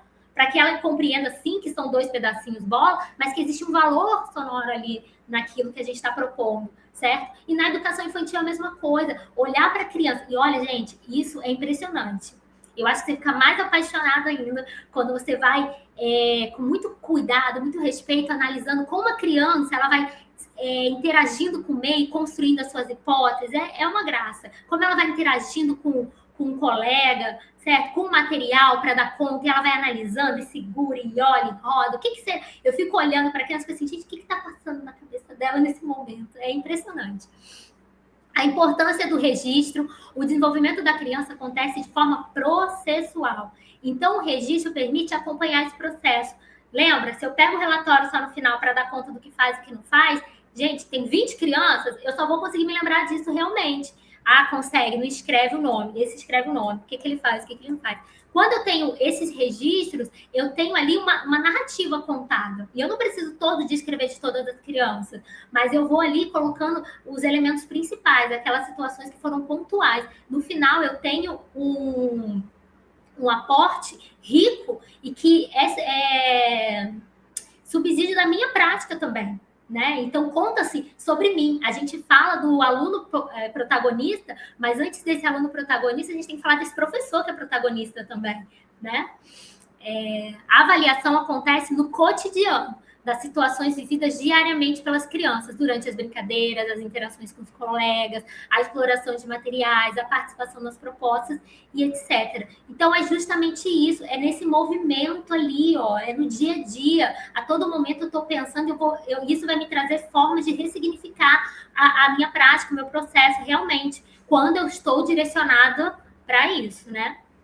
E aqui, novamente, só para confirmar, todo mundo já vai sair daqui com isso bem esclarecido, que a observação é fundamental. A observação sensível e intencional, a gente viu que a diretriz coloca que precisa se ter uma observação crítica, né? Então, essa observação sensível e intencional do professor sobre o que as crianças fazem, dizem, demonstram em suas experiências. Eu preciso estar com o meu olhar aberto, né, para considerar tudo que ela me traz, porque tudo que ela me traz, tudo que ela oferece, até o não conseguir fazer, é uma informação para mim. Eu tenho que ter isso claro para que eu vá pensando meios. E aí é legal essa discussão com colegas, então, se vocês têm essa oportunidade de troca, porque isso é muito rico, você compartilhar uma proposta que você fez e como que aquela criança respondeu àquela proposta, esse movimento também é interessante. E aqui, para fechar, ação, reflexão, ação. Refletir sobre o ambiente, as experiências oferecidas e a organização do trabalho pedagógico. Esse movimento, ele precisa acontecer sempre. Paulo Freire já falava, né, desse movimento que é dual, dessa ação, reflexão da nossa prática. E realmente é isso. Eu proponho, eu ofereço, eu manipulo, eu estou ali com as crianças, eu medio esse processo, eu estou analisando, só que eu preciso também ter uma devolutiva disso para mim, sobre ter isso como uma devolutiva do meu trabalho, para que eu vá novamente pensar, lembra do recalcular a rota? Então, esse movimento ele vai acontecer o tempo inteiro, é o tempo todo, né? É um processo realmente. E só para fechar aqui, então, eu acho que eu penso isso, que a gente, enquanto educadora, a gente precisa nos apropriar disso. A Jussara Hoffmann, ela fala que a gente só consegue ver aquilo que a gente sabe. Então, quando eu me aproximo, quando eu conheço um pouquinho do desenvolvimento infantil, né, o que acontece nessa faixa, que momento é isso que ela está vivendo, né? O que é isso que ela precisa dar conta? O meu olhar vai estar direcionado. A gente tem ótimos autores que fazem trabalhos bons sobre isso. A gente tem na própria diretriz, a diretriz tem uma parte em que ela vai destrinchando ali, né? O brincar. Então, ele mostra o que seria esse brincar, o que é importante, né? A interação, o movimento corporal, por que a importância disso. E a gente se apropriar disso fortalece até a nossa prática. Porque quando você tem uma segurança no que você faz, isso te favorece. A gente, principalmente nós, que somos da educação infantil, que por muito tempo tem esse estigma, né, do espaço só de brincar, de cuidar, a gente precisa romper isso, justamente trazendo embasamento. E existe, esse embasamento conhece, a gente tem que se apropriar disso enquanto profissionais da educação infantil. A Carla, no início, falou que a gente trabalhou junto, isso foi em 2012, eu fui trabalhar na escola dela e eu não tinha familiaridade nenhuma com educação, não era desse meio da educação. Eu estava fazendo pedagogia, mas eu não era professora, porque eu não tinha formação de professores. E aí surgiu o concurso de Búzios, e eu fiz o concurso de Búzios para inspetora de aluno, porque eu não podia ser professora. E eu, quando entrei na pedagogia, na faculdade, eu já me apaixonei pelos relatos, só que a maioria das minhas amigas já eram professoras. Então, eu ficava fascinada com aquilo delas falando. Eu lembro que eu queria saber o que acontecia num conselho de classe, né, vivenciar aquilo. E aí eu fui trabalhar lá na escola, eu falei, eu preciso viver isso, eu preciso ver esse ambiente. E aí foi a minha primeira experiência estando num ambiente como profissional da educação, não como aluna, né? Como profissional que atua na educação. E eu caí lá na escola que a Carla trabalhava e ficava ali no espaço da educação infantil, realmente. Foi quando eu me apaixonei mais ainda pela educação infantil, porque eu fui me dando conta desse processo de desenvolvimento que é tão rico e como a criança ela nos surpreende a todo momento. E aí isso me fez caminhar e me aprofundar nessa área, e é o que eu acho que a gente tem que fazer. A gente precisa se apropriar disso, a gente precisa ter contato com esses materiais, porque, como eu falei anteriormente, alunos protagonistas precisam de professores protagonistas. Então, enriquecer realmente a nossa prática, porque quando eu narro a trajetória de um aluno, por trás eu estou narrando a minha trajetória também enquanto educador, tá? Então, só para a gente refletir e fechar aqui, avaliar na educação infantil é acompanhar, interpretar e registrar o desenvolvimento integral da criança, respeitando seus tempos, hipóteses e experiências. Olha, Camila, eu disse que o pessoal de Búzios ia se apaixonar por você, porque você é apaixonante na sua fala, você, assim, foi extremamente didática aí na sua apresentação, trouxe conceitos, assim, importantes para a gente refletir a educação, porque a gente tem aqui professores experientes na nossa rede, mas a gente também tem muitos professores que estão chegando, que estão começando, que estão tendo as suas primeiras vivências aí com os alunos na educação infantil, e você trouxe uma fala importante, você falou que a gente precisa conhecer para a gente fortalecer a nossa prática, e a gente precisa conhecer realmente todo dia, né, o que fazer, como fazer com nossos alunos. E já que o nosso tema, né, é avaliação, a gente precisa pensar na avaliação, e você trouxe isso, falando sobre esse histórico da educação infantil, os marcos legais, que a avaliação ela é um processo, ela não é um rótulo, ela não é só a gente cumprir tabela e preencher um documento e colocar igualzinho aquele padrão. Para tal aluno eu faço esse modelo de relatório, esse modelo e esse modelo. Não, cada aluno tem a sua característica e a gente pensar de que maneira a gente pode potencializar ainda mais essa etapa tão importante da educação infantil. E agradeço aqui imensamente a sua apresentação, mas a gente não acabou aqui não, gente. A gente está no momento agora de conversar um pouquinho e pontuar algumas coisas importantes que a Camila trouxe aí na sua abordagem. Eu queria chamar aqui o professor Anderson e a professora Carla para comporem aqui a tela comigo e fazerem aí as suas colocações aí, gente. E aí, o que vocês têm a dizer de tantas coisas? Ó, a Camila foi falando e eu fui anotando. Gente, olha aqui meu caderninho como é que tá. Eu fui fazendo o dever de aula enquanto Camila falava. Eu também. Então, Carla, podem ficar à vontade. Agora a gente está aqui numa roda de conversa e eu espero que os professores que estejam aqui assistindo, né, aproveitem esse momento também, façam as suas anotações, que quando a gente anota, a gente vai reforçando aquilo e a gente vai lembrando o que a gente precisa dar continuidade no nosso dia a dia. Muito interessante, Camila, a sua apresentação, muito de fácil entendimento, e uma coisa que eu fiquei aqui pensando de como que a gente tem que sair do burocrático, né? A avaliação ela não é só aquele papel que a gente entrega e assina no final do trimestre ou no final do ano letivo e que fica guardado, que é necessário também existir, né? A gente está dizendo que não é necessário ter esse tipo de avaliação, mas como que o processo é importante e fundamental. E quando a gente fala de olhar, né, o olhar ele permeia o todo, não é um recorte, não é um momento, ele é o processo, né? É todo o caminho que essa criança percorre, desde o momento que ela chega na escola, na creche, ou na creche-escola, até o momento que ela sai, a forma que ela acorda, a forma até mesmo que ela dorme.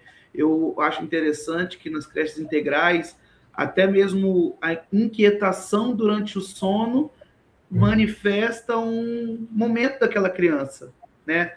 Uma semana mais agitada, uma semana que talvez ela foi viajar, ou ela dormiu fora de casa, ou não está bem de saúde, como até o sono ele pode ser avaliado. Então, é muito interessante essa perspectiva do todo, do cada momento, do olhar bem descritivo e um olhar bem afetivo sobre essa estada da criança durante o momento que ela está conosco. E uma coisa que me chamou muita atenção, já para passar para a Carla, é o fato de que a gente precisa ter registro, né? E ter registro sempre, não só o registro final. Isso foi uma coisa que me chamou muita atenção nesse último momento, do último slide, que é importante a gente ir se habituando a fazer pequenas observações, e essas observações indo sendo registradas para que a gente, no momento de fazer a grande observação ou a grande descrição daquilo que é a nossa criança, a gente já tem recursos, né? Porque a gente não pode contar apenas com a nossa memória, ela é muito importante, mas ela tem recortes, e às vezes aquela foto é do momento que a gente está vendo, e todo o percorrer dessa criança não pode ser esquecido, né, Carla? Sim, e eu queria parabenizar a Camila pela excelente apresentação que ela fez. Ela conseguiu nos conduzir por um caminho lógico e um caminho muito interessante, desde o desenvolvimento dessas crianças até o ato de avaliar. Então, assim, foi um movimento muito rico, essa explanação que ela fez, e eu acredito muito nessa avaliação contínua, nesse processo. Eu vi que ela citou Sônia Kramer, e a Sônia, ela tem algo muito interessante, que ela não espera chegar em casa para registrar. Ela já faz o registro no ato. Há um relato de uma pesquisa que ela fez em uma escola, em que ela saiu da escola e ela sentou na pracinha ao lado da escola e começou a registrar, para que ela não perdesse aí esse fio. E é exatamente isso. O professor, ele não pode deixar esse fio se perder. Ele precisa estar constantemente alerta e registrando, porque nós entendemos que temos a mente já assim muito atarefada, nosso pensamento está pensando em várias coisas ao mesmo tempo. E se a gente deixa esse momento, esse segundo se perder, isso a gente acaba não conseguindo registrar futuramente. Eu fiz algumas pontuações aqui a respeito de quando a Camila fala sobre o conteúdo da educação infantil. Eu costumo dizer que nós não somos dadores de aula, nós somos provocadores de experiências, de vivências.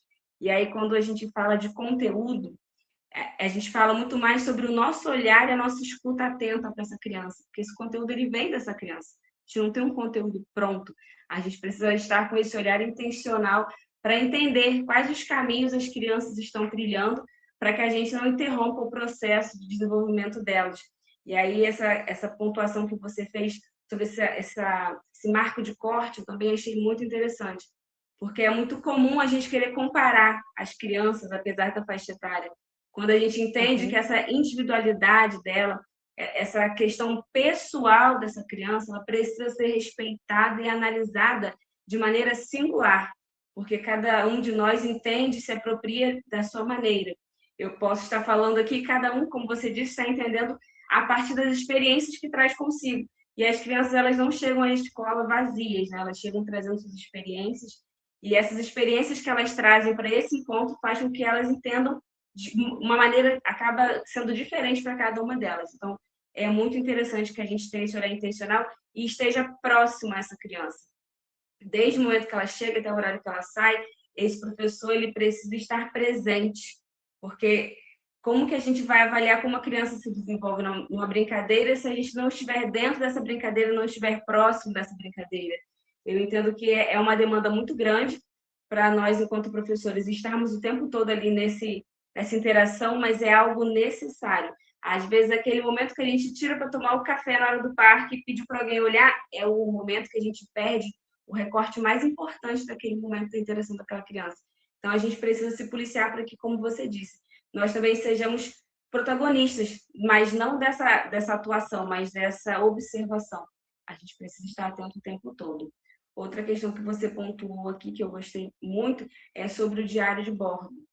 A gente já tem esse movimento de iniciar essa prática na rede. Eu venho conversando muito com as meninas, elas podem até comentar no chat, de que a gente precisa separar um tempo, separar esse momento e ter esse instrumento para que a gente possa registrar. E quando a gente diz parece ser algo a mais, é mais uma coisa para eu fazer, é mais um item para eu colocar no meu planejamento. E eu acredito que não. Eu acho que é mais uma ferramenta para facilitar o desenvolvimento do meu trabalho. Porque se eu tenho isso pronto, quando eu sento para registrar, a escrita do relatório não vai ser algo difícil. A escrita do relatório vai se tornar até mais fácil, porque eu já tenho sobre o que escrever. Então, gostei muito dessa sua pontuação. Anderson, quer colaborar com mais alguma coisa? Eu queria pedir para a Camila trazer, baseado na sua fala, um recorte das experiências dela, sobre como o professor pode aproveitar também os outros colaboradores nesse olhar avaliativo. Porque, por exemplo, na creche, a gente tem ali o auxiliar de creche, que às vezes fica com esse aluno, Camila, mais tempo do que os professores regentes, porque os professores regentes vão se intercalando, né? Cada município tem uma forma de organizar a sua matriz, né? Aqui em Búzios, por exemplo, a gente tem o regente 1 e o regente 2, e ainda temos o professor integrador, então são pelo menos 3 adultos mais o professor de educação física e o professor de arte. Então, às vezes, é o olhar do auxiliar de creche que vai conseguir ver essa criança de forma mais integral, porque ele acompanha essa criança desde a segunda até a sexta, em todas as aulas, todos os dias. Então, eu gostaria que você falasse um pouquinho, colaborasse aí na conversa, no bate-papo, sobre como que o professor pode ter estratégias para trazer esse profissional junto nesse olhar avaliativo. O Anderson, vou até complementar, desculpa, Camila, antes de continuar, porque tem a ver com isso que ele está falando, ele trouxe um assunto de extrema importância, que logo no começo, quando você falou sobre o desenvolvimento integral da criança, eu fiquei pensando nisso, nos múltiplos olhares que a gente tem na escola, porque além desses outros adultos docentes que estão com a criança, mais o mediador, né, o auxiliar, a gente tem a pessoa que serve a merenda, a gente tem o inspetor de alunos no pátio, a gente tem a pessoa da recepção ali da escola, aquela que vê, o porteiro que vê na hora que a criança chora, quando a mãe deixa, ou aquela que já chega mais soltinha. Então, esses múltiplos olhares compõem ainda melhor essa observação da gente no dia a dia da escola, né, Camila? O Paulo Fock, ele fala muito sobre isso, que ele fala sobre essa documentação pedagógica, que não é um papel físico, né? Não é eu me reduzir isso ao papel, é a minha atitude. Então, a minha atitude frente ao meu modo de olhar, de observar aquilo ali, como que eu vou conduzir isso? E aí ele diz que esses documentos, eles precisam justamente considerar esses múltiplos olhares que a gente tem na escola, considerando até a própria criança nesse movimento de avaliação, né? Então, por exemplo, se eu estou fazendo um portfólio, onde eu vou colocando alguns elementos ali para poder analisar como que vai desenvolvendo então o traçado, né, da criança, aquele desenho, olha como ela fazia no começo, agora olha como é que está o desenho dela. A própria criança pode ser convidada a olhar aquilo ali e ela mesma vai chegar à conclusão de ver como que ela caminhou. Isso que o Anderson colocou dos auxiliares é muito verdade. Tem coisas que a gente vai direto no auxiliar, porque o auxiliar, ele está ali toda a semana inteira, né? Ele participa, por exemplo, lá em Saquarema, as crianças ficam integrais, então elas tomam um banho, então eles participam desse momento do banho, e ali isso te dá respostas diferenciadas. Por isso que esse diálogo, essa troca é tão necessária. Eu havia falado desse compartilhamento entre os professores, no caso, seus pares, para trocas de propostas, mas que a escola precisa, né, ter esse diálogo e a gente considerar, então, esses outros olhares. Débora falou da tia da merenda, e as meninas sabem realmente como que gosta a criança. Ela já coloca o pratinho, não, esse é dele, porque eu sei que o dele tem que ser separado. Isso é tão interessante, tão gostoso de ver, que naturalmente as pessoas vão se familiarizando com o jeitinho, as particularidades de cada um, e reforça mais uma vez como a criança é singular. Não dá para a gente querer enquadrar numa única caixa, a gente tem que realmente estar aberto para isso daí. E só para voltar ali no que a Carla estava falando, que eu achei muito, muito interessante, quando ela até deu o exemplo, às vezes você vai tomar o café na hora do parque e você perde um momento importante, porque você olha de repente, um momento livre, a brincadeira livre, só que a brincadeira livre não dá tanta informação, né? Eu olho ali como que ela quer brincar com o brinquedo que o colega tá, como que ela chega nele, como é que ela faz esse movimento de solicitar para brincar, e se ele pega e empurra, qual é a resposta dela para aquilo ali? Então, quando eu saio de casa com a minha lente, né, coloco o meu óculos programado para analisar e perceber como que está se acontecendo os processos, naturalmente, o meu olhar vai dando essas respostas, vai me trazendo essas respostas, vai me fazendo refletir sobre isso. Camila, eu sei que Anderson e Carla vão fazer aí perguntas e comentários ainda, mas eu também sou perguntadeira. O algoritmo do celular, eu acho que escutou que a gente ia falar hoje sobre formação e me mostrou um vídeo de educação voltado para criança pequena, bem pequena. Ontem o Anderson falou sobre a questão do dormir da criança na escola, e aí um videozinho era assim no Instagram. Era uma criança deitadinha de lado, com um bonequinho, e ela fazia assim, né? Ninando ali a criança deitada. Não sei se vocês viram esse vídeo. E a mãe comentando assim, que ela achou aquilo muito diferente, achou estranho até, porque ela e o pai nunca tinham posto a criança para dormir daquela maneira. E aí ela fez um contato com a escola, porque era a primeira vez da criança na escola. Ela falou assim, achei estranho, meu filho eu boto para dormir no colo, cantando tal música, e ele estava deitadinho, ninando. Não entendi, o que aconteceu? Como ele dorme na escola? E aí a professora explicou que era assim, que na escola eles colocavam eles para dormir, deitadinho de ladinho, e fazendo, né, um afaguinho na criança. Ele fez exatamente igual com o bonequinho dele em casa. Então, como que a criança reproduz mesmo aquilo que a gente faz no dia a dia da escola e com as famílias em casa. Então, muitas vezes, do jeito que ele chega na escola, é reflexo daquilo que ele viu na casa dele. Então, esse olhar da gente também em relação a isso faz muita diferença. E como ela vai se desenvolvendo, porque na escola ela vai resolvendo os conflitos dela. A Carla falou da hora lá do cafezinho, que pode acontecer alguma coisa.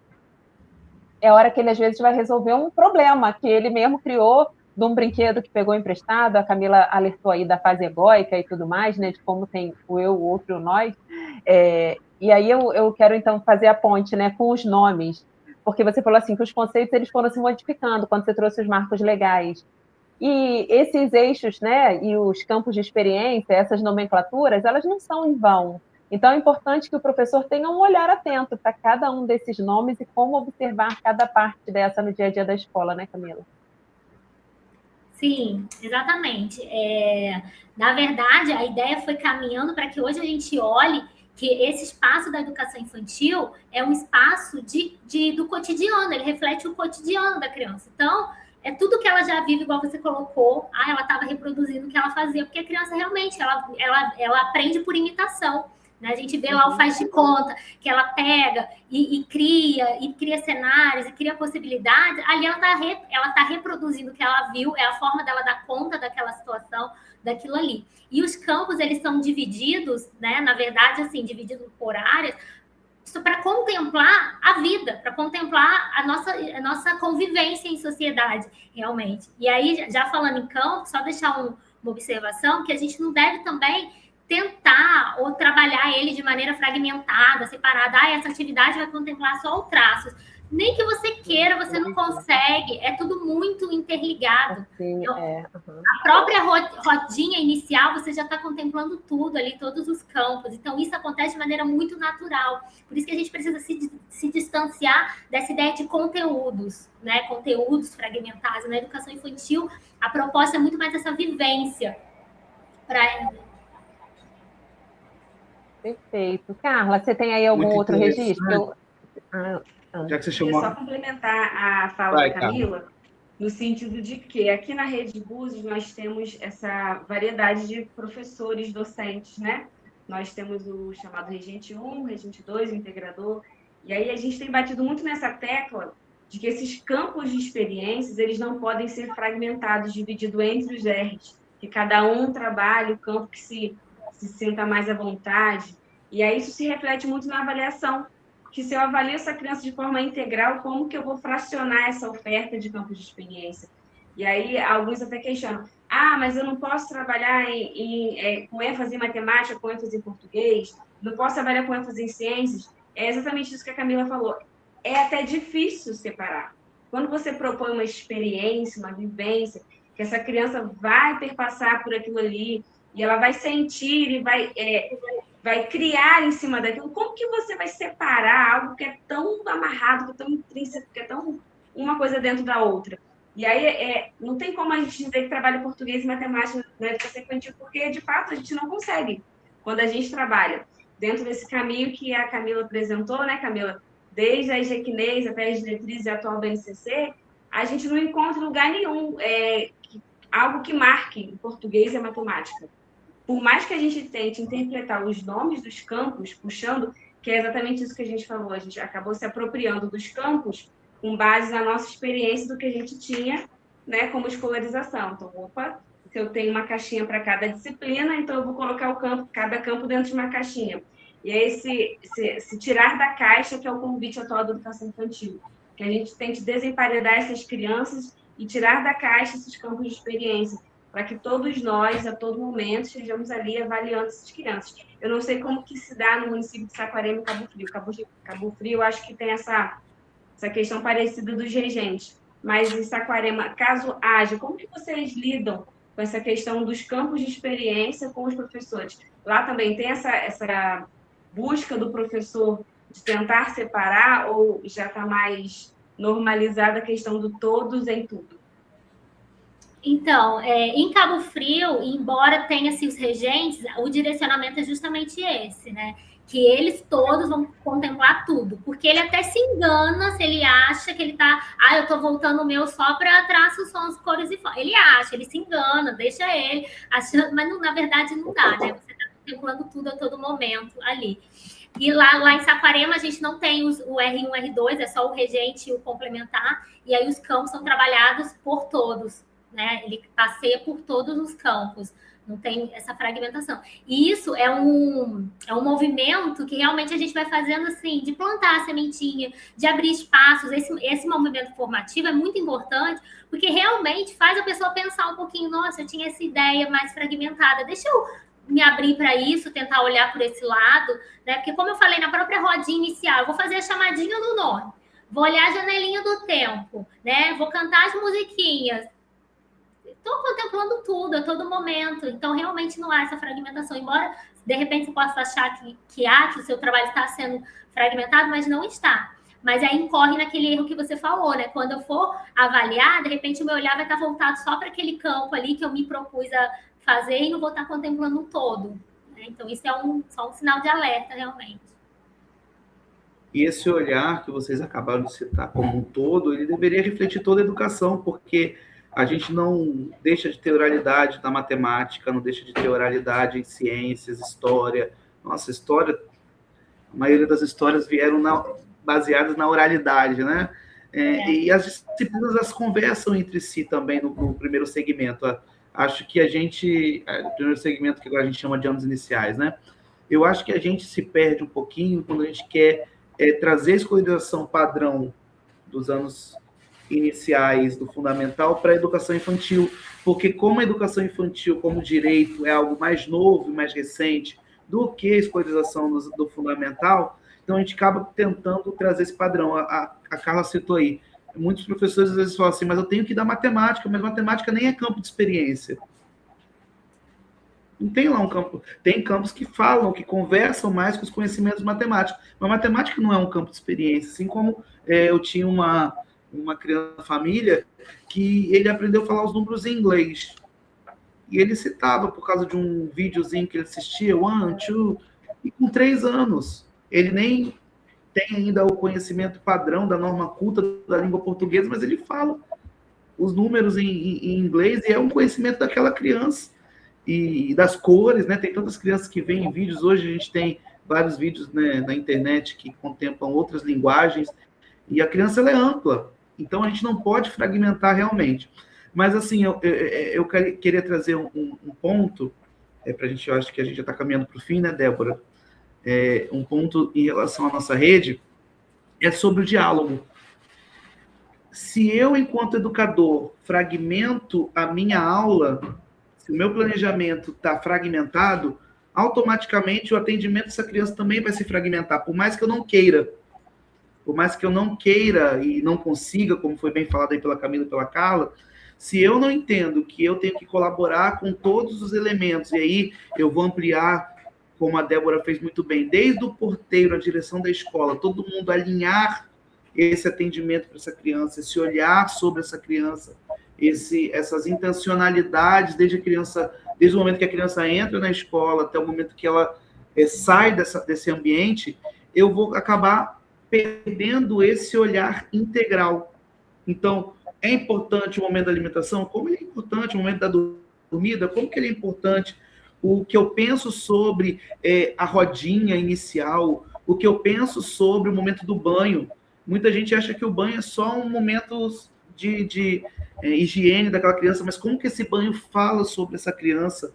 Como que esse banho demonstra a forma que essa criança tem na sua casa, no seu atendimento, dos seus direitos, que são muitas vezes negados e negligenciados. Então, esse olhar como um todo, ele é importante. Às vezes, até mesmo assim, a gente indo para uma outra área, a gente consegue identificar uma criança que sofre maus tratos através desse olhar avaliativo de um outro profissional que não só o professor, sabe? Eu estou falando aqui maus tratos, não no sentido só de apanhar, né, de ser agredida fisicamente, mas os seus direitos negligenciados, né?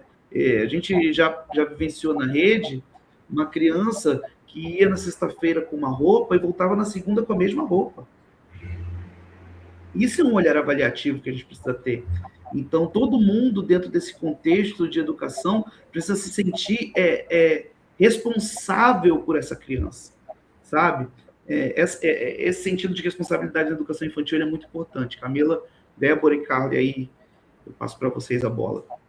O Anderson, continuando então o que você disse aí, isso tem muito a ver com uma frase que a Camila usou também na apresentação dela, que é respeitar as infâncias. Essa é uma idade que tende muito a ser desrespeitada, porque a gente pensa assim, eles fazem o que a gente decidir, pronto, acabou. Os pais muitas vezes dizem, é o que a gente escolhe, pronto, acabou. Mas o respeito às infâncias, eu acho que precisa perpassar o dia a dia de cada um, daqueles que atravessam o portão de uma escola de educação infantil, daqueles que cruzam com uma criança diariamente, né, Camila? É verdade, é verdade. Tem que ter esse olhar, sim. O Anderson estava falando, né, que a gente tem a educação infantil como mais recente, realmente, e isso está caminhando, esse movimento está caminhando, e é muito bom que a gente já tem boas leis, né, a diretriz é bem rica nisso, e aí a gente vê que a gente está construindo, então, essa identidade da educação infantil. Então, precisa-se desses espaços que a gente vá dialogar, vá conversar, vá falar sobre, e tendo esse olhar mais respeitoso mesmo para a criança, que é um ser mais frágil, mas que tem muita potencialidade ali. Né? Então, às vezes parece que eu vou estar direcionando tudo, vou estar conduzindo tudo enquanto professor, mas eu preciso me abrir um pouquinho para deixar ver o que eles estão me propondo, né? Colocando para mim. De maneira que esse acompanhamento ele possa me dar meios para atender a necessidade dessa criança. Certo? Então, esse olhar e analisar para que eu dê uma devolutiva dentro do que ela necessita é uma forma de respeitá-la também dentro desse processo de desenvolvimento integral dela. Exatamente. Carla e Anderson, vocês que acompanham muito também os relatórios dos professores, a Camila também destacou uma expressão importante que é o ainda não saber, né? Até a professora Maria Tereza Esteban, da UF, trabalha muito isso, o ainda não saber. E vocês devem se deparar muitas vezes com esse destaque nas escolas por parte dos registros, que o aluno não sabe, que o aluno não fez, que o aluno não conseguiu. E esse ainda na frente faz muita diferença, porque essa é aquela etapa, né, que ele dá o salto gigante do aprendizado. Então, enfatizar esse ainda não saber com os professores pode ser também, como dizem por aí, o pulo do gato, né? Eu ia só colaborar com a fala da Camila, no sentido de quando ela diz que a criança precisa, né, viver essa fase da infância, de ser respeitada. E a Mônica Batista, que é coordenadora nacional do MEI, ela diz que a etapa da educação infantil é a única que a gente não tem EJA. A gente não consegue no futuro recuperar. É uma etapa que é muito importante e única. Tudo que essa criança vai viver, a forma como ela vai interagir, é esse único tempo. O primeiro ano, a alfabetização, o adulto consegue voltar e recuperar. As experiências da educação infantil, essa etapa tão marcante que é a infância, e a primeiríssima infância, né, que é onde a gente faz as primeiras conexões, não. Então, assim, até o olhar nos olhos dessa criança traz uma conexão para ela na educação infantil de que ela é importante, de que ela é vista, de que ela é lembrada. E quando o Anderson falou desses outros profissionais que vão estar em contato com essa criança, avaliar, é importante a gente ressaltar a importância do auxiliar de classe, principalmente nesse momento do banho, porque pesquisas comprovam que é nesse momento de troca de fralda, esse contato da higiene da criança, onde ela se sente segura e acolhida no ambiente escolar. Então, esse olhar nos olhos dessa criança, quando vai fazer essa troca, quando vai oferecer essa alimentação, é algo que faz com que ela se torne um adulto seguro. Então, a gente está aqui na infância, a gente não está tão... Eu costumo dizer que nós não estamos tão preocupados assim com o processo do primeiro ano que vai alfabetizar essa criança, porque a gente tem tanta coisa que a gente precisa alinhavar para ela chegar segura nesse primeiro ano, que a alfabetização é a cereja do bolo para a gente. Camila, não sei se ela concorda com a minha fala, mas acho que ela pode falar um pouquinho mais sobre essa questão de preparar essa infância, porque a educação infantil ela não prepara para o fundamental, ela é a própria vida pulsando, né? Muito bom isso que você falou, Carla, porque às vezes a gente está voltado muito para essas questões mais práticas de habilidades e cognitivas, e você tocou num ponto que é essa construção da criança enquanto sujeito, de modo integral ali, e quando a gente pensa no campo lá na creche, principalmente para a creche 2, que é que entra no inicial, eu tenho uma rotina em família que eu falo para os pais que é o dever de casa deles. Então, é uma tabelinha que lá tem algumas ações, sentar com a criança, assistir um filme, cozinhar juntos, algumas coisas lá. E aí é divididinho assim, por exemplo, mês de março, primeira semana, segunda, terceira e quarta. Aí eu provoco os pais e falo, vocês vão colar isso na geladeira de vocês, e toda vez que alguém da casa, isso vale para todos os integrantes, alguém da casa sentar e realizar essa proposta, então hoje eu consegui sentar com meu filho e assistir um filme, mas não é aquele sentar e assistir ele assistindo e você tá lá no telefone, é você de fato assistir com ele, você vai e pinta esse quadradinho. No final do mês, você olha para aquilo ali e vê se está bem preenchido ou se está vazio. Né? Se aquilo está bem preenchido, que legal. Você está conseguindo fortalecer ali, criar um vínculo muito bacana com seu filho. Se não está preenchido, liga esse sinal de alerta. Embora a nossa rotina seja corrida, a gente precisa desse momento de tempo de qualidade, aquele tempo que a Carla bem falou, de olhar no olho.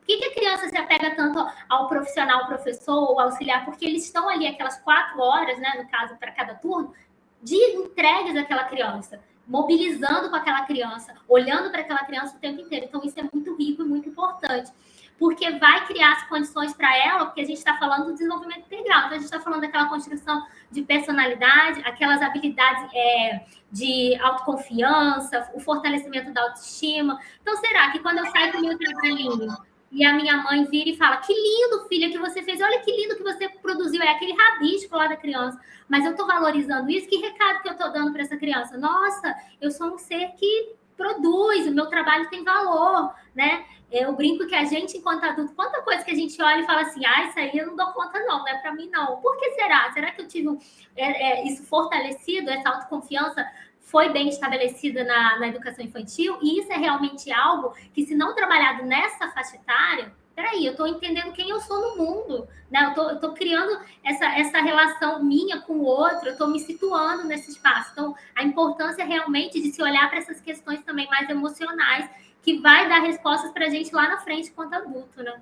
Interessante que a gente caminha também para o reconhecimento desses profissionais de apoio, até em alguns lugares aqui na região, né? Como professores também, né? Porque a gente está falando de um auxiliar que é o adulto de referência, né? Ele é o adulto de referência. Geralmente, quando a mãe vem procurar pela professora, a criança, o primeiro nome que a criança fala, a gente tem muitas experiências na nossa rede da mãe citar auxiliar como professora, porque é o nome que a criança lembra, né? A criança lembra daquela que todos os dias está lá para recebê-la na entrada, né? Que é quem, como a Carla falou, que é quem dá o banho, é quem geralmente dá comidinha na boca. Então, é aquele adulto que traz para a memória da criança a afetividade que ela tem no lar, né? E acho muito interessante da gente propor isso aqui enquanto formação, de que esses caminhos sejam trilhados pelos nossos educadores, né?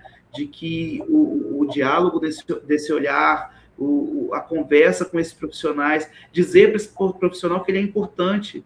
Então, você chegar na escola e perguntar para o porteiro, eu estou notando fulano mais moadinho, mais quietinho, qual que foi a chegada dele? E aí dizer para esse profissional que o olhar dele sobre essa criança também é importante para o desenvolvimento desse indivíduo, né? Porque a criança não vai ser, a criança é, né? A criança está ali, ele tem sentimentos, e uma coisa que eu aprendi isso aí na minha vida, né? Que a criança, ela está te avaliando também o tempo todo. A gente aprendeu isso no nosso núcleo familiar, né? Porque quando a gente tem filho, a gente fala assim, por que nosso filho com um avô tal é de um jeito, com outro avô é de outro jeito? Porque ele está reproduzindo o que ele recebe. Então, a criança também está avaliando o tempo todo. Então, quando a gente fala de avaliação na educação infantil, não somos só nós que estamos avaliando a criança. A criança também avalia a nossa postura, a nossa forma de lidar com ela, a nossa forma de agir, né? Se a gente olha no olho dela, se a gente fala daqui de cima, daqui desses nossos altos de 1,60 m e pouco que eu tenho, baixinho, mas se eu estou olhando daqui de cima para aquela criança lá embaixo, se eu desço até o lugar de fala dela e olho no olho e pergunto e ouço, que às vezes a gente pergunta coisas para as crianças, mas não ouve as respostas, né? Então, ver essa criança como um indivíduo, como um ser, contempla isso que a Débora falou, né? O direito da infância, o respeito à infância, o respeito a essa fase. Então, assim, é muito importante também contemplar essa avaliação, né? Eu lembro de uma formação que eu tive ano passado, que a gente teve aqui na rede, ano retrasado, acho, que falou assim, muitas vezes a gente chega com papel higiênico e vai limpar o nariz dessa criança, nem avisa para a criança que o nariz está sujo, já vai limpando e pum, e vai, e acabou. E a criança está lá sem entender nada, meu Deus, eu estou aqui brincando, alguém veio e botou um papel no meu nariz e esfregou a minha cara e eu não estou entendendo nada aqui. E a gente às vezes acha que a criança não tem noção disso, a criança tem noção de tudo isso. E a gente precisa respeitar esse movimento da criança e esse entendimento dela também. Isso aí, Anderson. E até de dar a ela o papel para que ela possa fazer isso, que a gente precisa desenvolver a autonomia dela também, né? Isso aí, a gente quer fazer pelo outro. Anderson, Desse jeito. Carla, Camila, excelente esse momento que passamos juntos aqui, esses minutinhos aqui que estivemos juntos, trocando, conversando, interagindo um pouco. Acho que a gente vai agora para as nossas considerações finais, para a gente encerrar esse momento aqui, né? Porque essa discussão não se esgota, a gente tem muito assunto ainda pela frente. Na escola, eu imagino que os professores, após ouvirem esse momento aqui, interajam também com seus pares, que seja um momento em que discutam esses pontos abordados aqui nas coordenações, nos momentos que estejam aí com outros professores e com os supervisores nas suas unidades escolares.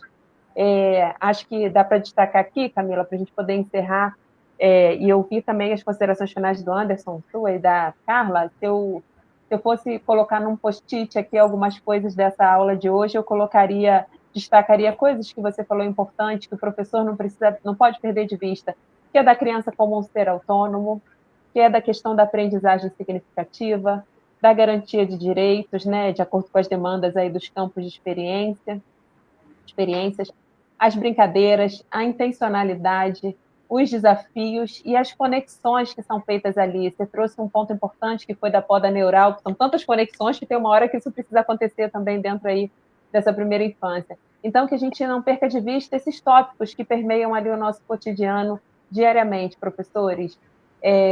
Carla e Anderson, vocês podiam fazer aí as considerações finais, a Camila também, para a gente encerrar?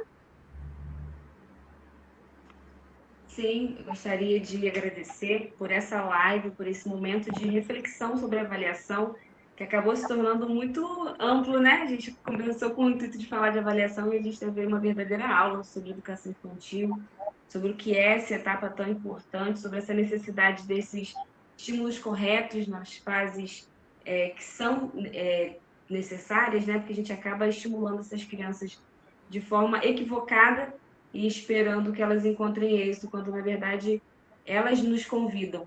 É só que a gente esteja atento e saiba observar.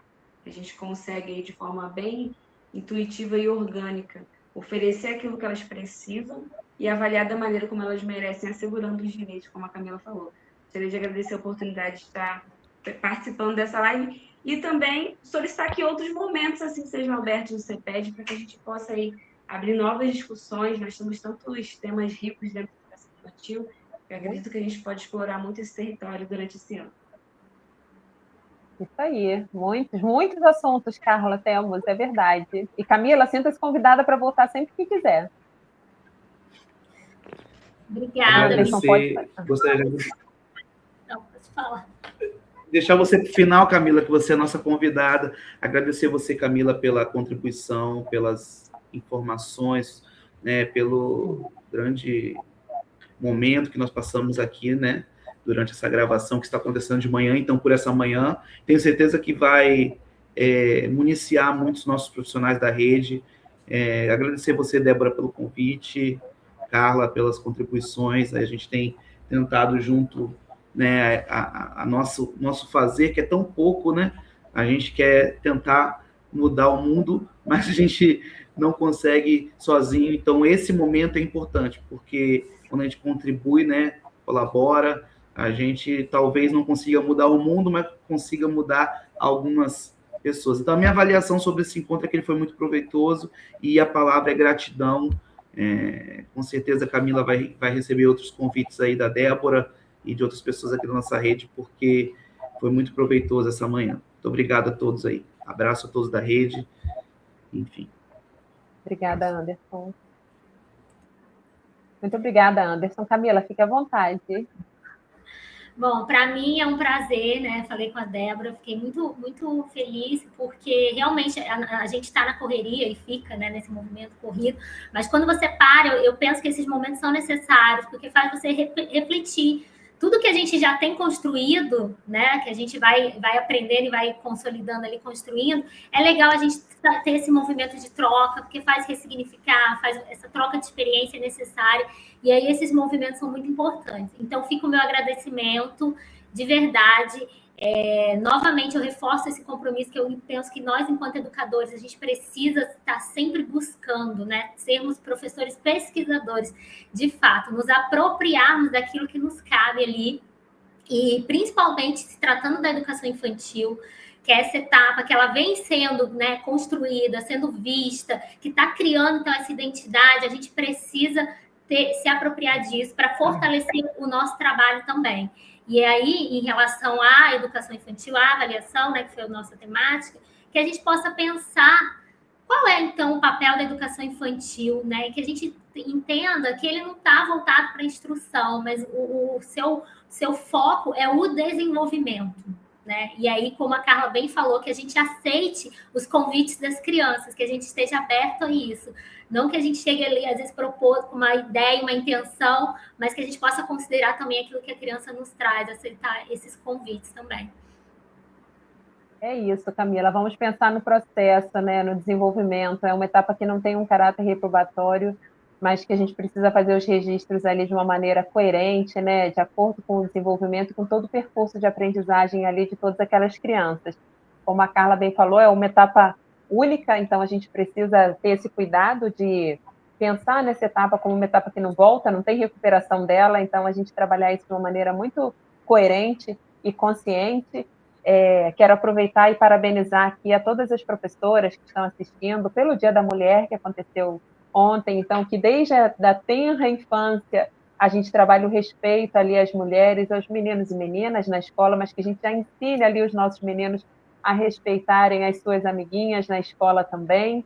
E hoje eu disse no comecinho aqui entre nós, né, quando a gente estava ainda nos bastidores, que eu botei uma cor bem vibrante, porque eu acho que a educação infantil é vibrante, então que vocês tenham um ano vibrante, de bastante energia, que a energia das crianças, que eu sei que cansa bastante quem está lá no dia a dia da escola, seja também um combustível para vocês. A gente que está na educação, a gente acredita naquilo que a gente faz, a gente quer ver resultados, a gente quer contribuir com a sociedade de uma maneira produtiva, e nós, professores, temos essa possibilidade em nossas mãos ali, então que a gente consiga desenvolver um bom trabalho em nossas unidades escolares, em nossas salas de aula, a gente na secretaria também, então contem conosco do CEPED para o que for preciso, deixem aí as sugestões de vocês, as dicas, as impressões sobre esse encontro, e a gente se encontra aí numa próxima formação. Eu quero deixar meu agradecimento imenso à Camila, ao Anderson, à Carla, vocês que entendem muito da educação infantil, espero ter correspondido à altura aí nessa conversa com vocês, e que a gente se encontre em várias outras formações. Um beijo grande para cada um de vocês, sucesso em suas jornadas, e que a gente se encontre aí em outras formações. Obrigada.